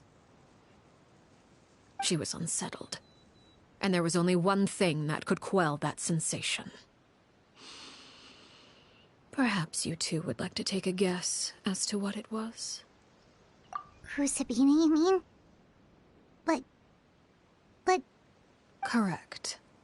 This is the place where Peruere killed her best friend. A mere year later, this is also the place where she fought tooth and nail to kill the mother they shared. The moment she acted, any conception of what was right or wrong ceased to matter. It's one of the principles of the house. Only those who survive get to write the rules. Peruere won the battle, and became a harbinger herself. After which Her Majesty, the Tsaritsa, bestowed upon her a new name. Arlecchino. So the Perry Clairvy was talking about... It was you all along. You're Peruere. Arlecchino is just a name you got later. I left that name behind long ago. I must say, hearing it now does bring back memories. After I defeated Crucibina, the moniker of Mother died with her. I chose to forego the title she called herself, and even chose to give up my own name. I rebuilt the House of the Hearth under a new identity. Not only as Arlecchino, but as father. And that is where the story ends. Any more questions? Yeah. Based on what you just told us, Clairvy wasn't a little kid when she was killed. So the Clairvy we met... Was she really a spirit at all? I suppose you could call her an illusion born of flame. Her existence is like ashes to a fire. Something left over in the wake of blaze and ruin. You see, a certain power runs through my veins. It's not unlike a curse. My flames leave behind shadows of anything they consume. Of course, the chances of those shadows morphing into a sentient entity are exceedingly slim. Clairvy is a very special case. Clairvy died when she was 16 years old, but what emerged from the flames was her 6-year-old self. Her appearance wasn't the only thing affected. Most of her memories were lost to the blaze as well. Memory is a mysterious thing indeed. Losing a portion of your memories will alter your sense of self. Lose 10 years' worth, however, and it would be like living in the past. Like returning to a version of yourself that never grew up. No wonder Paimon got such a weird feeling when we were talking to her. Perhaps I should put it this way. Clairvy is someone trapped in time. It may seem like she exists with us in the present, but she truly lives in the confines of her own past.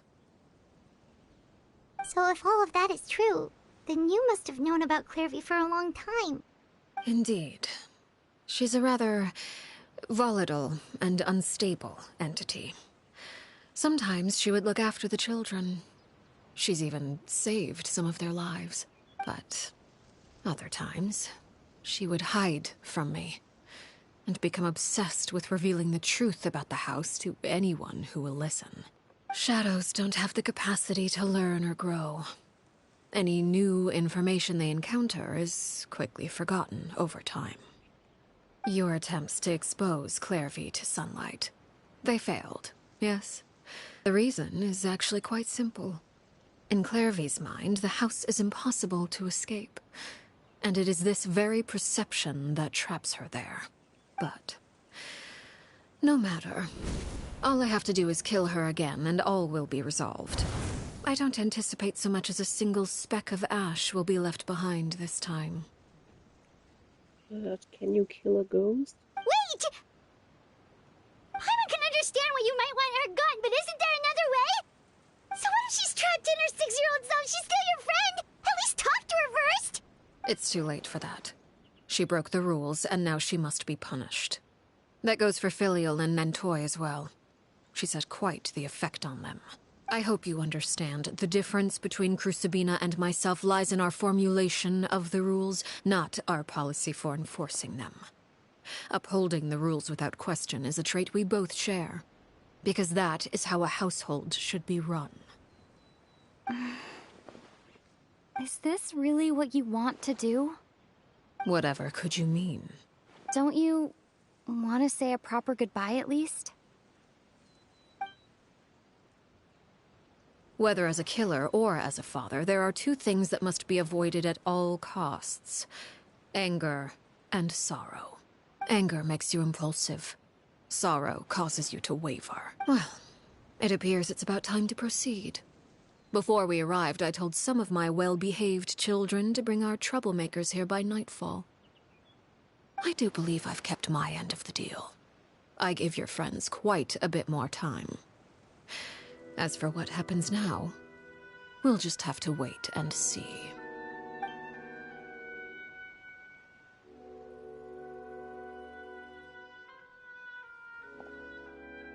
Here they are, Father. You gonna execute him? Seeing something like that would actually be a first for me. Lenny! I'm sorry. I heard about how you helped buy us more time. But I still failed. I couldn't find a way to fulfill her wish. Huh? Are you... Perry? Indeed, it's been a while, Clairvy. Perry! Shh. Stay right there. I'm sorry to postpone our reunion, but first I believe certain scores need settling.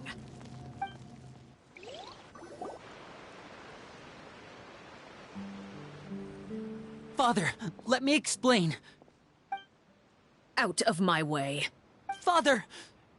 You chose to conceal a threat to the house. And for that, you must be punished. Overall, however, I suppose your wrongdoing is hardly the most egregious of the bunch, so I'll deal with your punishments later. As for right now, the more pressing concerns are the traitors among us. By traitors? Do you mean us? Father, let me explain. We didn't mean to... Fultz, why don't you share what you heard? Yes, Father. Secret Midnight Meeting number 3. Participants, Filial, Nantoy, Sato, Toddy. Nantoy clearly said, if only Father wasn't the one who took us in. Sato added, I'm sick of this life. I just want to live as a normal person. Filial was the worst of them all. She called us crazies and said a bunch of mean things about Father. I did not! You're lying! Fultz is trying to frame us. It's not like I'm the only one who heard those things. After that, you and Toddy and a bunch of other people started talking about Clairvy. You were using all those things Clairvy brought up as an excuse to question Father. We're birds locked in a cage. The only way out is to destroy it. That's what you said, wasn't it? You little. You just want me gone, don't you? What did I ever do to you, huh? And you, Sheplo, have you forgotten who stood by your sickbed, watched over you, and changed your dressings? Come on, let's hear it then. You're wrong, Filial. We don't want you to die. You're our family. Liar. You wouldn't be doing this if that were the case. So why? Why have you backed us into a corner? We all live in the House of the Hearth. You know the type of work we do, Filial. A single betrayal can cost dozens of us our lives. It's not like it's never happened before. That kind of thing is hard to forget. That's why the House of the Hearth cannot tolerate any form of betrayal. Ever since we came to Poisson, you've had 7 secret meetings. A lot of the things you talked about really crossed the line. You've been spying on us for half a month? Wait a second. Now that I think about it, the move to Poisson was just a way to make it easier to spy on us, wasn't it? Because we were all in one place. You've had this planned all along. Filial, Nantoy, I'm sorry. I owe you both my life. I owe Clairvy too. If it weren't for all your help after I got poisoned, I wouldn't be standing here today. If this were any other situation, I would do anything to repay that kindness, even if it cost me my life. But rules are rules. I'm sorry. My hands are tied. Why? Why? That's enough, Filial. We made a mistake, and we should own up to it. We broke the rules, plain and simple. And now we have to face the consequences. I'm sorry, Chapleau. Fultz. I'm sorry, Father. We accept our punishment. Chapleau, according to the rules of the House of the Hearth, how should these traitors be punished? All those who betray the house pay with their lives. And so it shall be.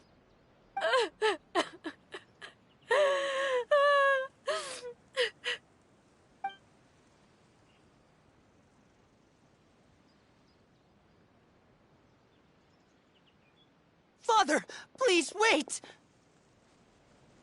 Something you want to say, Linny? Please reconsider, Father. What Filial and the others did, does it really count as betrayal? We all come from broken families. From the very first day we joined the House of the Hearth, we wanted nothing more than to make it a real home. But the truth is, none of us know what a real home should look like. I'm not saying I have all the answers. All I know is this.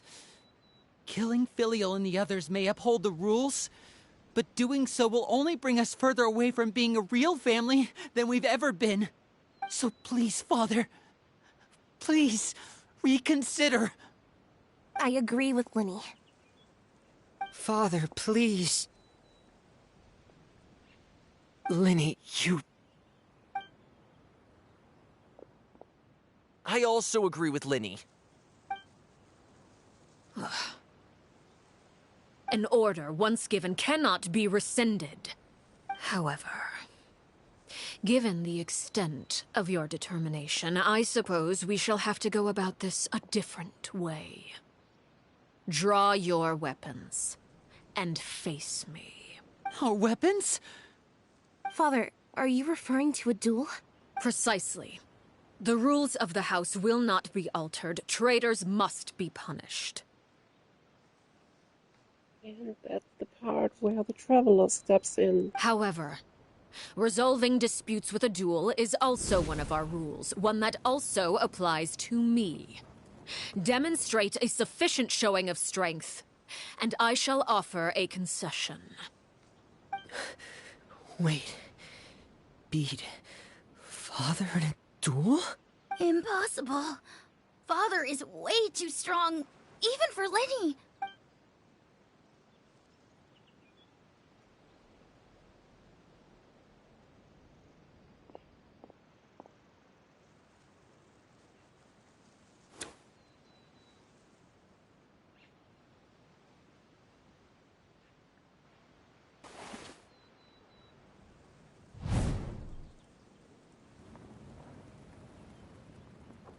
Did you hear that, Traveler? Lenny and the others have to duel the knave. What should we do? Can they really win something like that? If they lose, those people from the house are really gonna be executed. Hey, are you listening?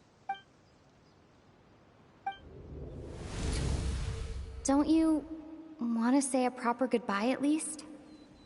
Anger makes you impulsive. Sorrow causes you to waver.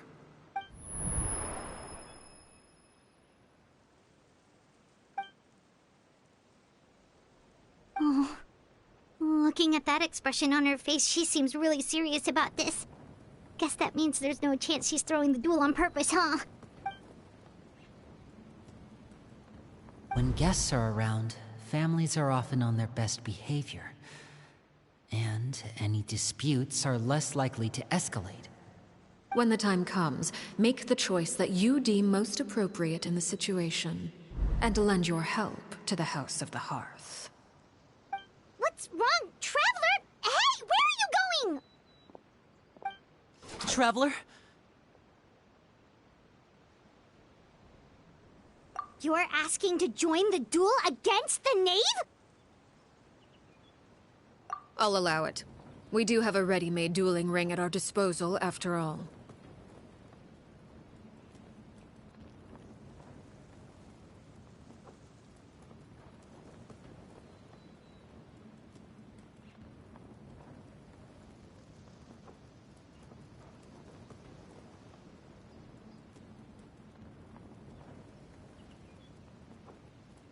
All I would advise is this. Keep a firm grasp on your weapon, and give it your all. Any less, and you may just lose your life.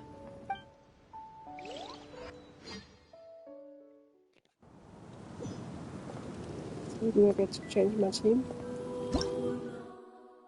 Nope. Closer now. Come a little closer. Is it my turn? Watch out for Father's movements! With these rising flames! Booba, get them! Propagate! You're in for a little shock. Spring forth! Hey, Come a little closer. You're in for a little shock. Are you alright? Now that's more like it. With these rising flames! Is it my turn now?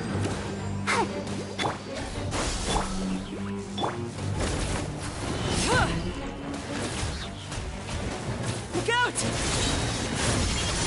Is it my turn now?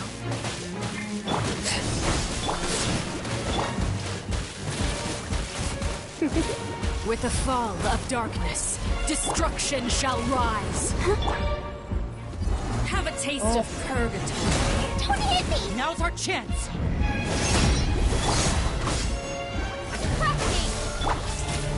Spare your energy. We can do Running it. is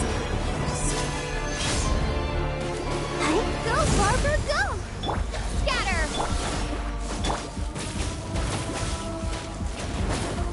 Father's even stronger than I expected.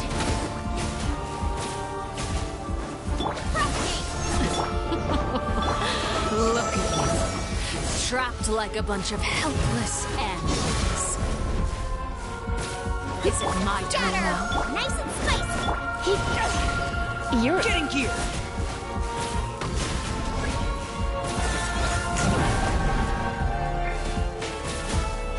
Like a fly tangled in a web.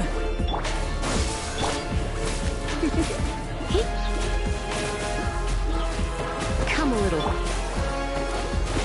And voila! Not bad. You've proven to be a a worthy opponent after all. You're in for a little Sure, shock. in second place. Closer now. Germinate! You're toast! Over here! Power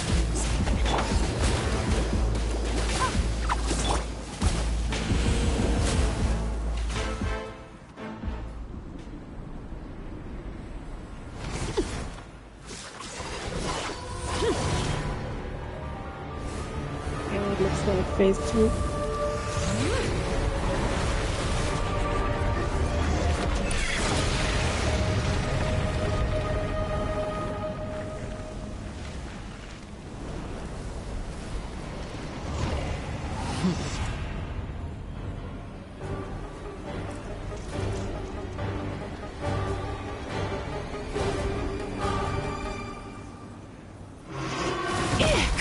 Looks like I got carried away.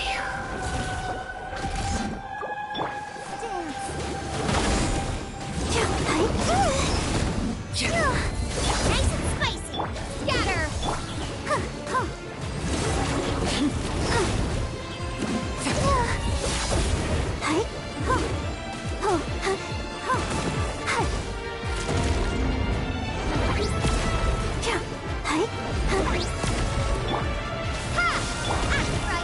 Now's our chance!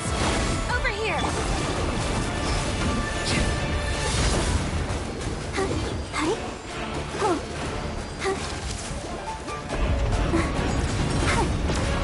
The sun and moon have set. Only ruin remains. Watch out for Father's movements! Look out!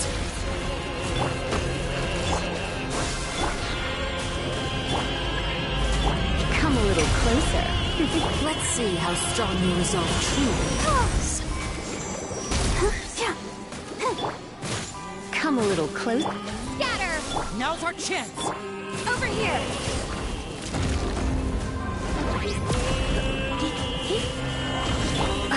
Propagate!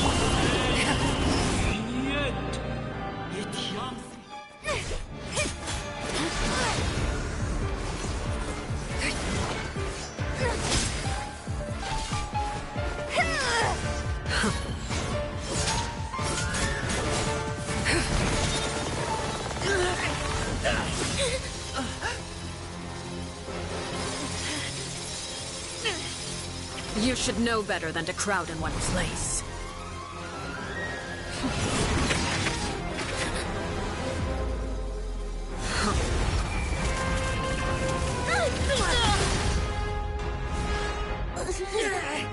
Oh, I know.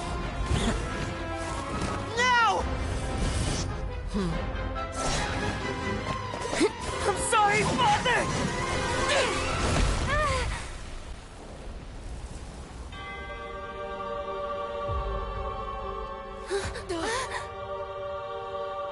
Sorry for what? This pitiful excuse for an attack.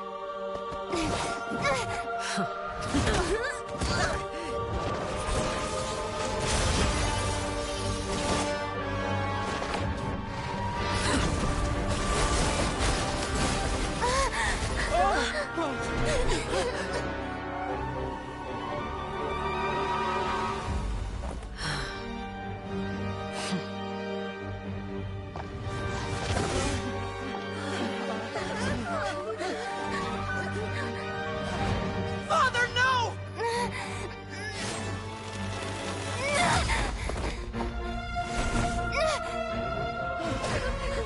Made it out, did you? You're stronger than I expected.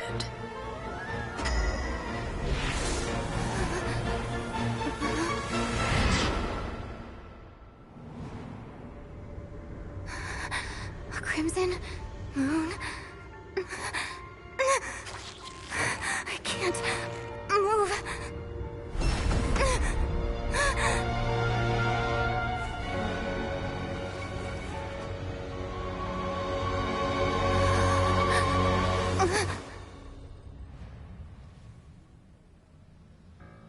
Still, not strong enough to beat me.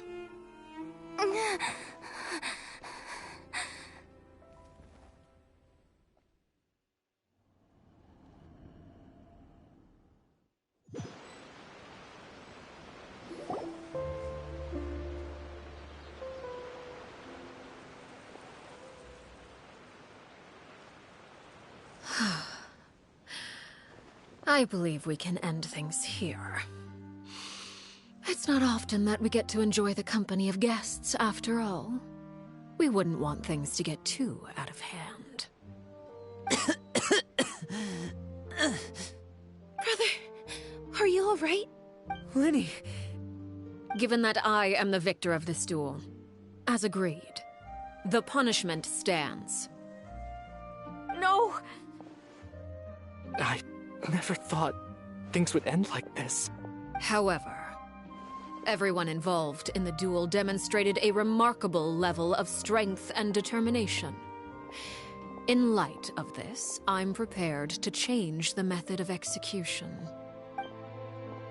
Elwar, the bottled flames I gave you for safekeeping. Do you still have them?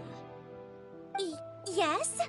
I wasn't sure what they were for, but I've kept them super safe. I didn't lose a single one. Wonderful. Then, in just a moment, I'll have you administer them. Bottled flames? Indeed. They're the product of a secret experiment.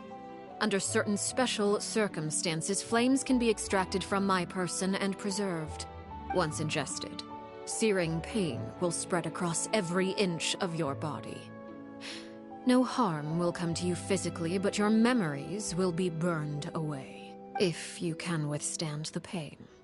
When you awake, you'll have forgotten everything you know about the House of the Hearth, and will be expelled from the organization.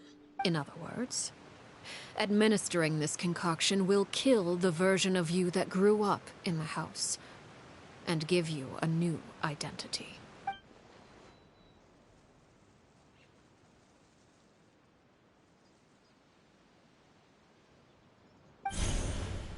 Memory is a mysterious thing indeed.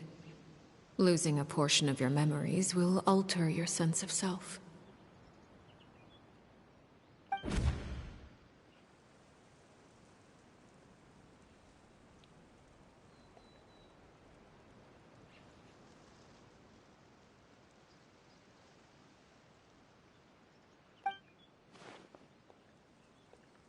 So, you're just letting us go, Father? You misunderstand. Memories are extremely important. Once consumed by flame, the version of you standing before me will die, and our secrets will die with you.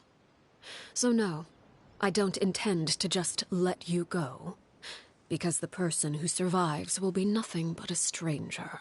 Even so, I won't have to live in fear anymore. I'm sorry, Father. I'm sorry I let you down. But I really... Don't cry, Filial. You haven't left the house yet, so there are still rules to be followed, yes. Remember what I taught you. Anger makes you impulsive, sorrow causes you to waver. Don't let yourself be controlled by your emotions. Of course. I'll remember. Dry your tears, and go pursue the life you really want. Yes, Father. Chaplot, Fultz, Elwar, take them back to Poisson. And bring Linny and the others as well. I prepared 3 extra vials of bottled flames. As for whether to take them, the choice is yours. Goodbye, children. The next time we meet, I will no longer be your father. Thank you for all you've done for the house. I hope you have bright futures ahead of you.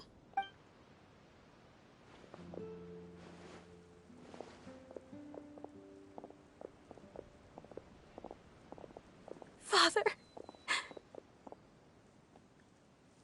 Let's go.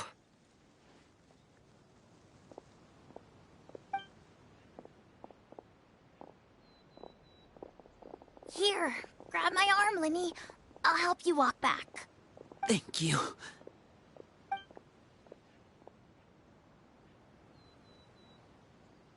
Claire V.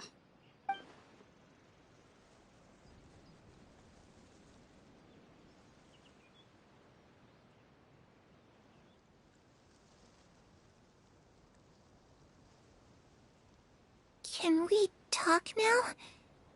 I've been waiting for a super long time. You really are Perry, aren't you? I haven't seen you in so long. How come you're all grown up? Wait, did I somehow travel to the future on accident? Or am I dreaming? What a long dream. Neither. You died, Clairvy. That's what happened. You could have at least sugarcoated it a little. Look, she's that speechless. Oh. Okay then. Huh? That's it? You accepted it just like that? Yep. If that's what Perry says happened, then I believe her. Perry wouldn't lie to me. Plus, I don't really need to know why I'm like this. I'm more curious about what happens in the future. If you're a harbinger now, Perry, that means Mother is gone, isn't she? Can you tell me about it? I want to know what happened to her. And to me. You never stopped trying to defy fate. At first, no one believed you. You could only vent your frustrations to the moon. In fact, you often sought comfort in the night sky. You wanted to see the aurora, so one night we promised each other we would go to Snezhnaya to see it together. Later on, you tried to run away, but you were brought back each time. Mother spared your life, but it wasn't out of kindness. Instead, she decided to make an example of you by slowly torturing you over time. That way, the other children would know what happens to traitors. Still, you never gave up. Mother hoped that through ruthless duel after ruthless duel, she would be able to crown an ultimate victor among the children she raised. But you called on everyone to unite, to fight to a draw in order to reduce casualties. Your efforts may have only delayed the inevitable, but still. You gave them hope. You tried everything you could think of, but every attempt ended in failure. Still, you never turned your sword on Crucibina, and you never turned it on me. On that gloomy day, you told me, for the last 16 years of my life, I've done everything I can to fight for freedom. But now, I realize that the only freedom I truly possess is the freedom to choose to die. I never imagined I would say something like that. I must have been feeling really worn down. But somehow, I still think I understand. According to Mother's plan, only one of us was going to make it until the end. And I always hoped that person would be you. If I could do it all over again, I still don't think I would make a different choice. Even when I first met you, I knew you'd be able to do what I couldn't. Is that so? Even now, I'm not sure I truly understand what kind of freedom you were trying to pursue. But as the head of the House of the Hearth, and as the children's father, I've tried to give them the most basic of freedoms. The freedom to choose their own fate. It's something I discussed with the Iudex of Fontaine. The children who want to leave the house will have their memories wiped clean of all secrets pertaining to the organization. In return, they will be allowed to live a normal life in Fontaine without being prosecuted for their past. Of course, I won't simply hand freedom to them on a silver platter. They have to fight for it and prove themselves worthy of it. Only freedom that is earned has true value. That's more than enough. That's exactly the kind of life I was fighting for. You know, Perry, I think you're a pretty amazing king, and a really great father, too. I'm really happy that you're the one who took over the house. I guess I do have one regret, though. I still haven't seen the outside world. Well, it just so happens that our dear guests over here have been to many nations and traveled to countless places. Perhaps they would be willing to tell you what the outside world is like. Really?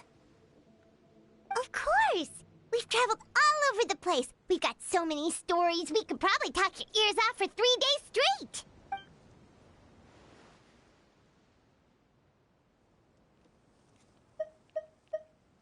I was always too afraid to skip Mother's fighting lessons. But at the academia, I bet you could do all sorts of secret things in class. Things that have nothing to do with studying. I'm just kidding. Being able to study whatever you want without having to fear for your life actually sounds pretty great. You know, I used to dream of being a bard, playing the lute while singing into the winds of freedom. Even if there was no one there to listen, I would have continued to sing no matter what.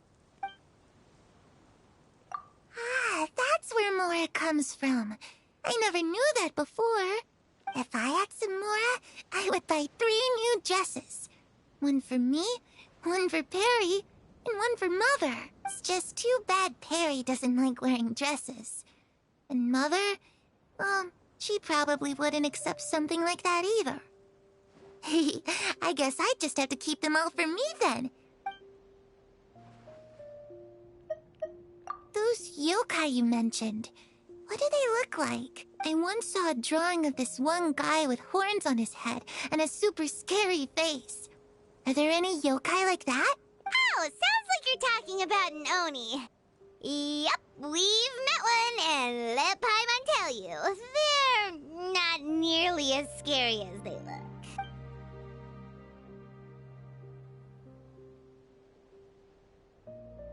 The situation was super dangerous. Lenny and Lynette were accused of committing a crime, and they were going to have to stand trial at the Opera Epicles. Oh no, that must have been hard for all of you. What happened next? Don't worry, we were able to turn the situation around super quickly. All thanks to Detective Paimon, of course. How'd you do that? Come on, tell me. Okay, so it was like this. After the failed magic show, we rushed to the scene and...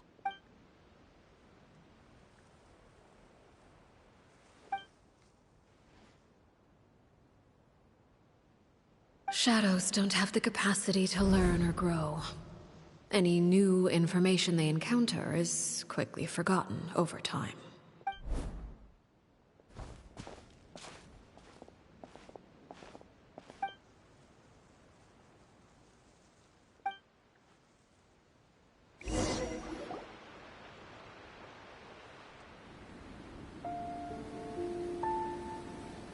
Clairvy, you've worked tirelessly from the shadows to overthrow the House of the Hearth. Now, by my authority as the Knave, I shall announce how this matter ends. You are hereby expelled from the House of the Hearth. You are no longer tied to this place, nor are you bound by its rules. You're saying that I can finally leave?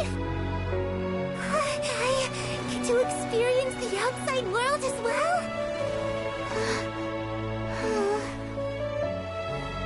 Oh, I almost forgot.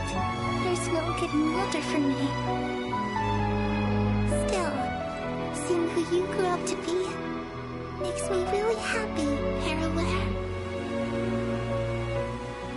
Take care of yourself. Goodbye. May we meet again someday.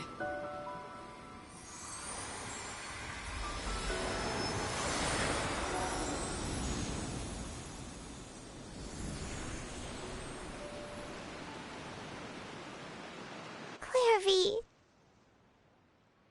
She left so soon. Paimon didn't even get to finish her story. I also have certain sentiments left unsaid. I wanted to tell her that the aurora I saw in Snezhnaya was just as beautiful as the ones in the pictures. But a shadow's memories reset at dawn.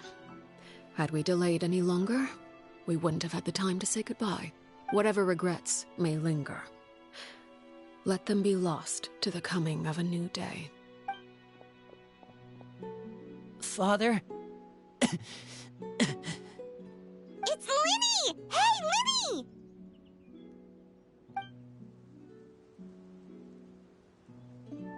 What is he doing back here? Let's go check it out.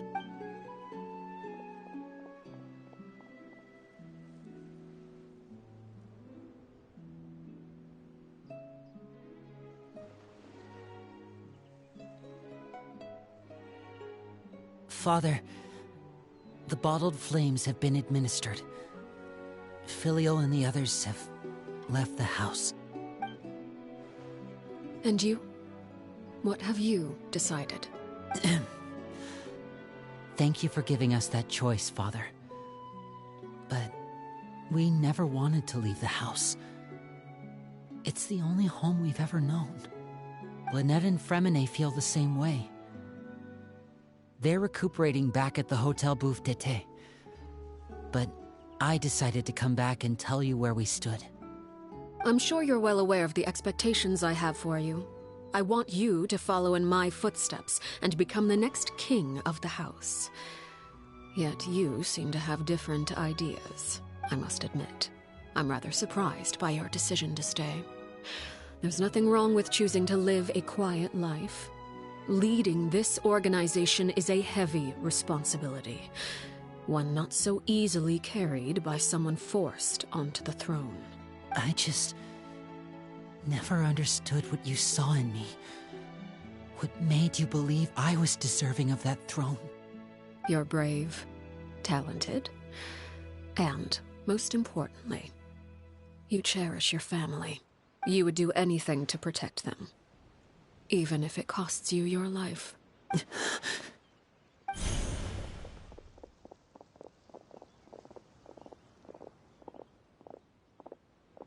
Speaking up back there was so brave of you, Linny. It's all thanks to you that we were able to convince Father to back down. You're a hero, Linny. Hero? Father is the real hero. Had Father gone all out during the duel, there's no way I would have walked away with my life. She must have had it all planned from the beginning, from the very moment she suggested a duel. I'm not deserving of that title. I'm not strong enough, or smart enough. You're wrong. In my opinion, all you need to be deserving of the throne is conviction, and the necessary strength to act on it. We may have different ideas of what it means to be a family, but you can hardly be said to lack conviction. What you truly lack is strength. For someone of your talent, though, that's something that will come with time. Even without that strength, you still chose to face me in a duel, even though the odds were stacked against you. That capacity to honor your convictions is what I truly see in you. Father. No one knows what the future holds, what tragedy or triumph may be in store. Being at the head of this organization requires the strength of will to face whatever comes. Caution will only hold you back. If reaching a certain standard were required to go after what you want, I would never have succeeded in killing my predecessor. Back then, there was still a considerable gap between our abilities.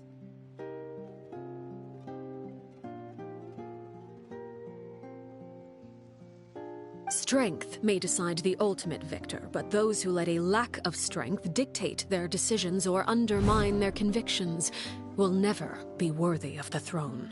I understand, Father. Thank you. Children must grow up to surpass their parents. Only then can a family continue to flourish. The road ahead is not an easy one, so I'll ask you one last time. Are you certain you want to stay? You've done so much for me, Father, and that kindness must be repaid. Plus, with Project Stuja at hand, there are many dangers ahead, and I, for one, don't intend to back down. Protecting my family at all costs. That's my conviction. Then you're welcome to stay. As for Project Stuja, you need not be too concerned. If those cowardly businessmen and heartless dignitaries try to take us down, I'm prepared to teach them a lesson. Having members who longed for the light was our organization's last weakness. With those members no longer among our ranks, the House of the Hearth is like a spider hiding in the shadows. We need only wait for our prey to come to us. At present, our imperative is to use their plan to our advantage. In doing so, a crimson moon shall rise amid the frigid blizzards of winter. No demonstration of loyalty shall go unrewarded, and no sacrifice shall be in vain. As for the two of you, whether we meet again as friend or foe, I'll remember the camaraderie we shared in this moment. No matter how arduous the journey ahead, I hope we both reach our desired destination.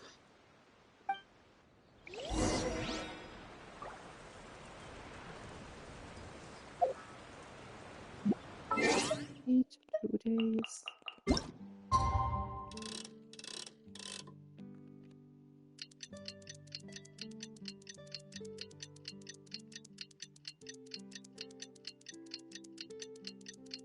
I don't think there's much left in this quest. Didn't Linny say that Lynette and Fremine were recovering at the Hotel Bouffe d'été? Oh, Paimon wonders how they're doing. Maybe we should go check on them.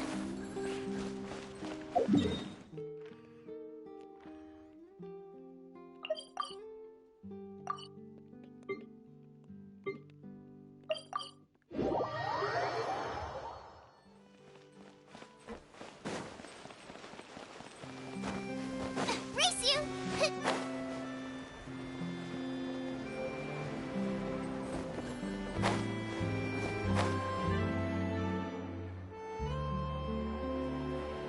Lynette? Fremine? How are you feeling? Much better. Whew, what a relief! What about you? Are you feeling alright? I knew you'd come out unscathed. Us, on the other hand, well, we've been bedridden for 2 days. I couldn't even turn over. Oh, and I wanted to ask, is Clairvy gone? Linny and the other members have left Poisson and returned to the House of the Hearth. According to him, there haven't been any more sightings of a spirit roaming the house. I see. I'm glad. Father came to check up on us 2 days ago and told us about what happened with Crucibina and Clairvy. Actually, I've met Crucibina before. Wait, what? You've met the former knave? Crucibina died a year after Clairvy.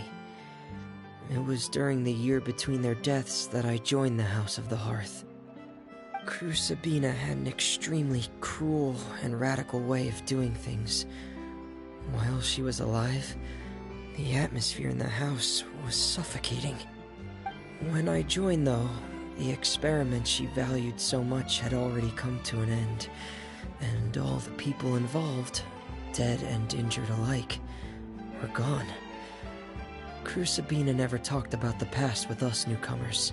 A couple of months after I joined, Father killed Crucibina and burned all her files. With that, the names of all the people subjected to her experiments, Clairvy included, were lost to the flames, along with the painful memories. Father took in Lenny and me a couple months after that, but she never mentioned anything about Crucibina or Clairvy. It really seems like something she was planning to keep to herself. The last time you talked to her, did she mention why she kept it a secret for so long? She said she didn't want us to be affected by the darkness of the past. She was worried we'd develop a false sense of gratitude towards her if we knew about it. The foundation of a family should be free of any corrupting influence. Whatever happened in the past, it has nothing to do with who we are now. And that's what Father told us in the end. But I still thanked her for everything. It was only after hearing about what Crucibina did that I finally realized how insignificant our lives could have been. The members of the house meant nothing to her. To say that she valued them in any way, even just as a tool, would probably be giving her too much credit. If Father hadn't taken over the House of the Hearth, I probably would have already... Father rarely brings up the fact that she saved us. She doesn't believe that being indebted to her should be what ties us together. But even if we didn't owe her anything, we would still choose to stay. Because we may have arguments or times when we feel wronged. Some people may even choose to leave. But as long as Father is here, we will always have a home. But even if we didn't owe her anything, we would still choose to stay. Because this is our home. Whether the path before us is bathed in sunlight or shrouded in shadow, We'll follow Father wherever she chooses to go. So I wanted to say thank you for helping us make it through this crisis. Without your help, we could have lost a lot more along the way. Oh, we didn't do anything, really. Of course. You're welcome anytime. Are Filial and Nantoy okay? I actually saw them at a cafe this morning. They didn't recognize me. From what I could tell, they were drinking coffee and talking about one of the operas that started running recently. They seemed happy. If I had to take a guess, I would say they finally found the kind of life they always wished for.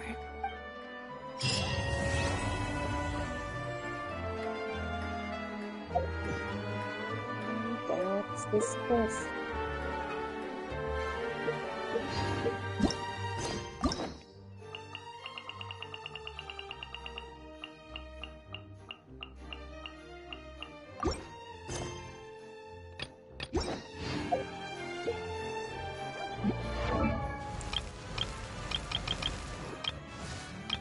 Now I could and the columns.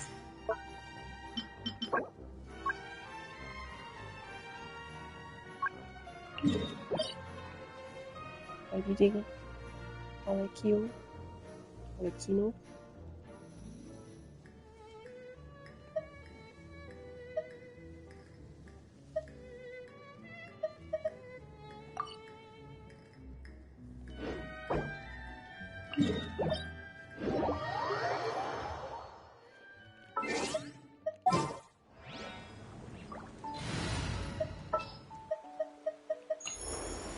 It would be my honor.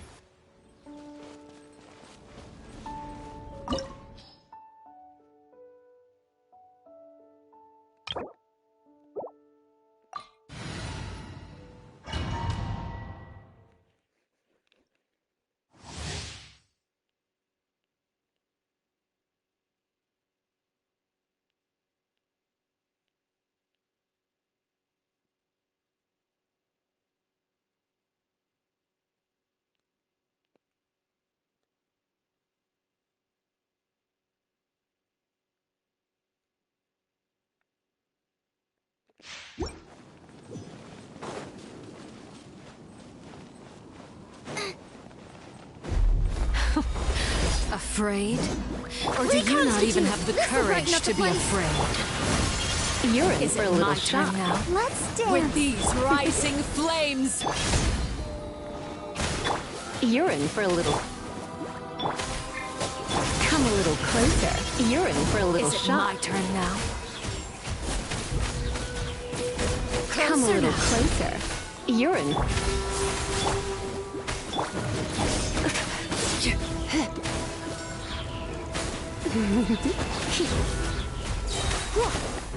Surrendering. Eat this!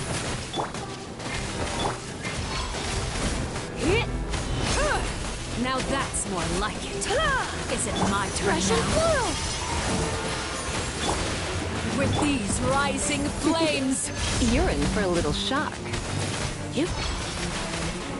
Is it my turn now? Glitch. With the fall of darkness, destruction shall rise. Have a taste of purgatory.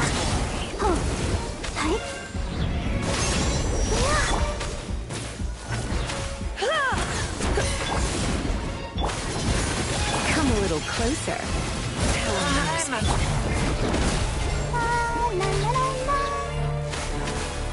A little ambiance.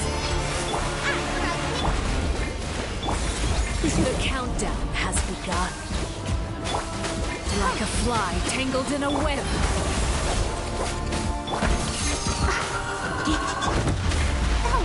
With these rising flames, our music. Come a little closer. Let's spark things. You're in for a little shock. Come a little closer. Look at me. Trapped like a bunch of helpless animals. Is it my turn now? Neutralize! This will brighten up the place!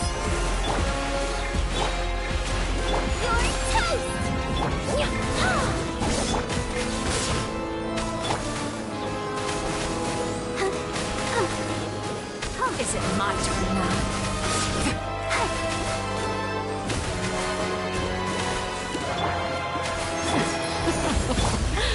Look at you. Trapped like a bunch of helpless animals. Nice and spicy. Recon, is it my turn now? A little ambiance. Closer now. Not bad. You've proven to be a worthy opponent after all.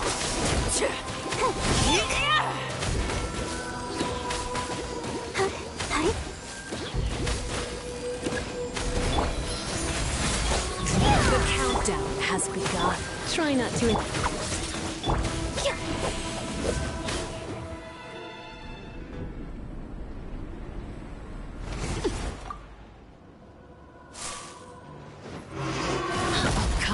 Neutralize. Seared away. My blade is all that remains. Russian whirl. Come a little.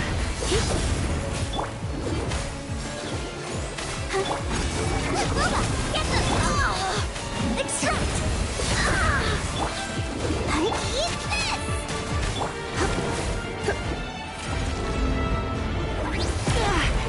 I knew I should have stayed home. We can do it. Nice and spicy. I was born for the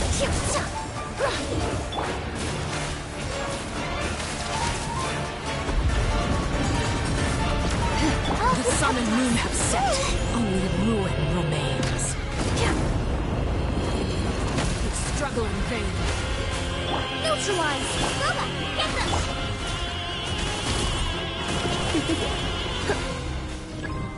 A little ambiance. Your punishment made manifest. Come a little closer. Reconstitute. Nice and spicy.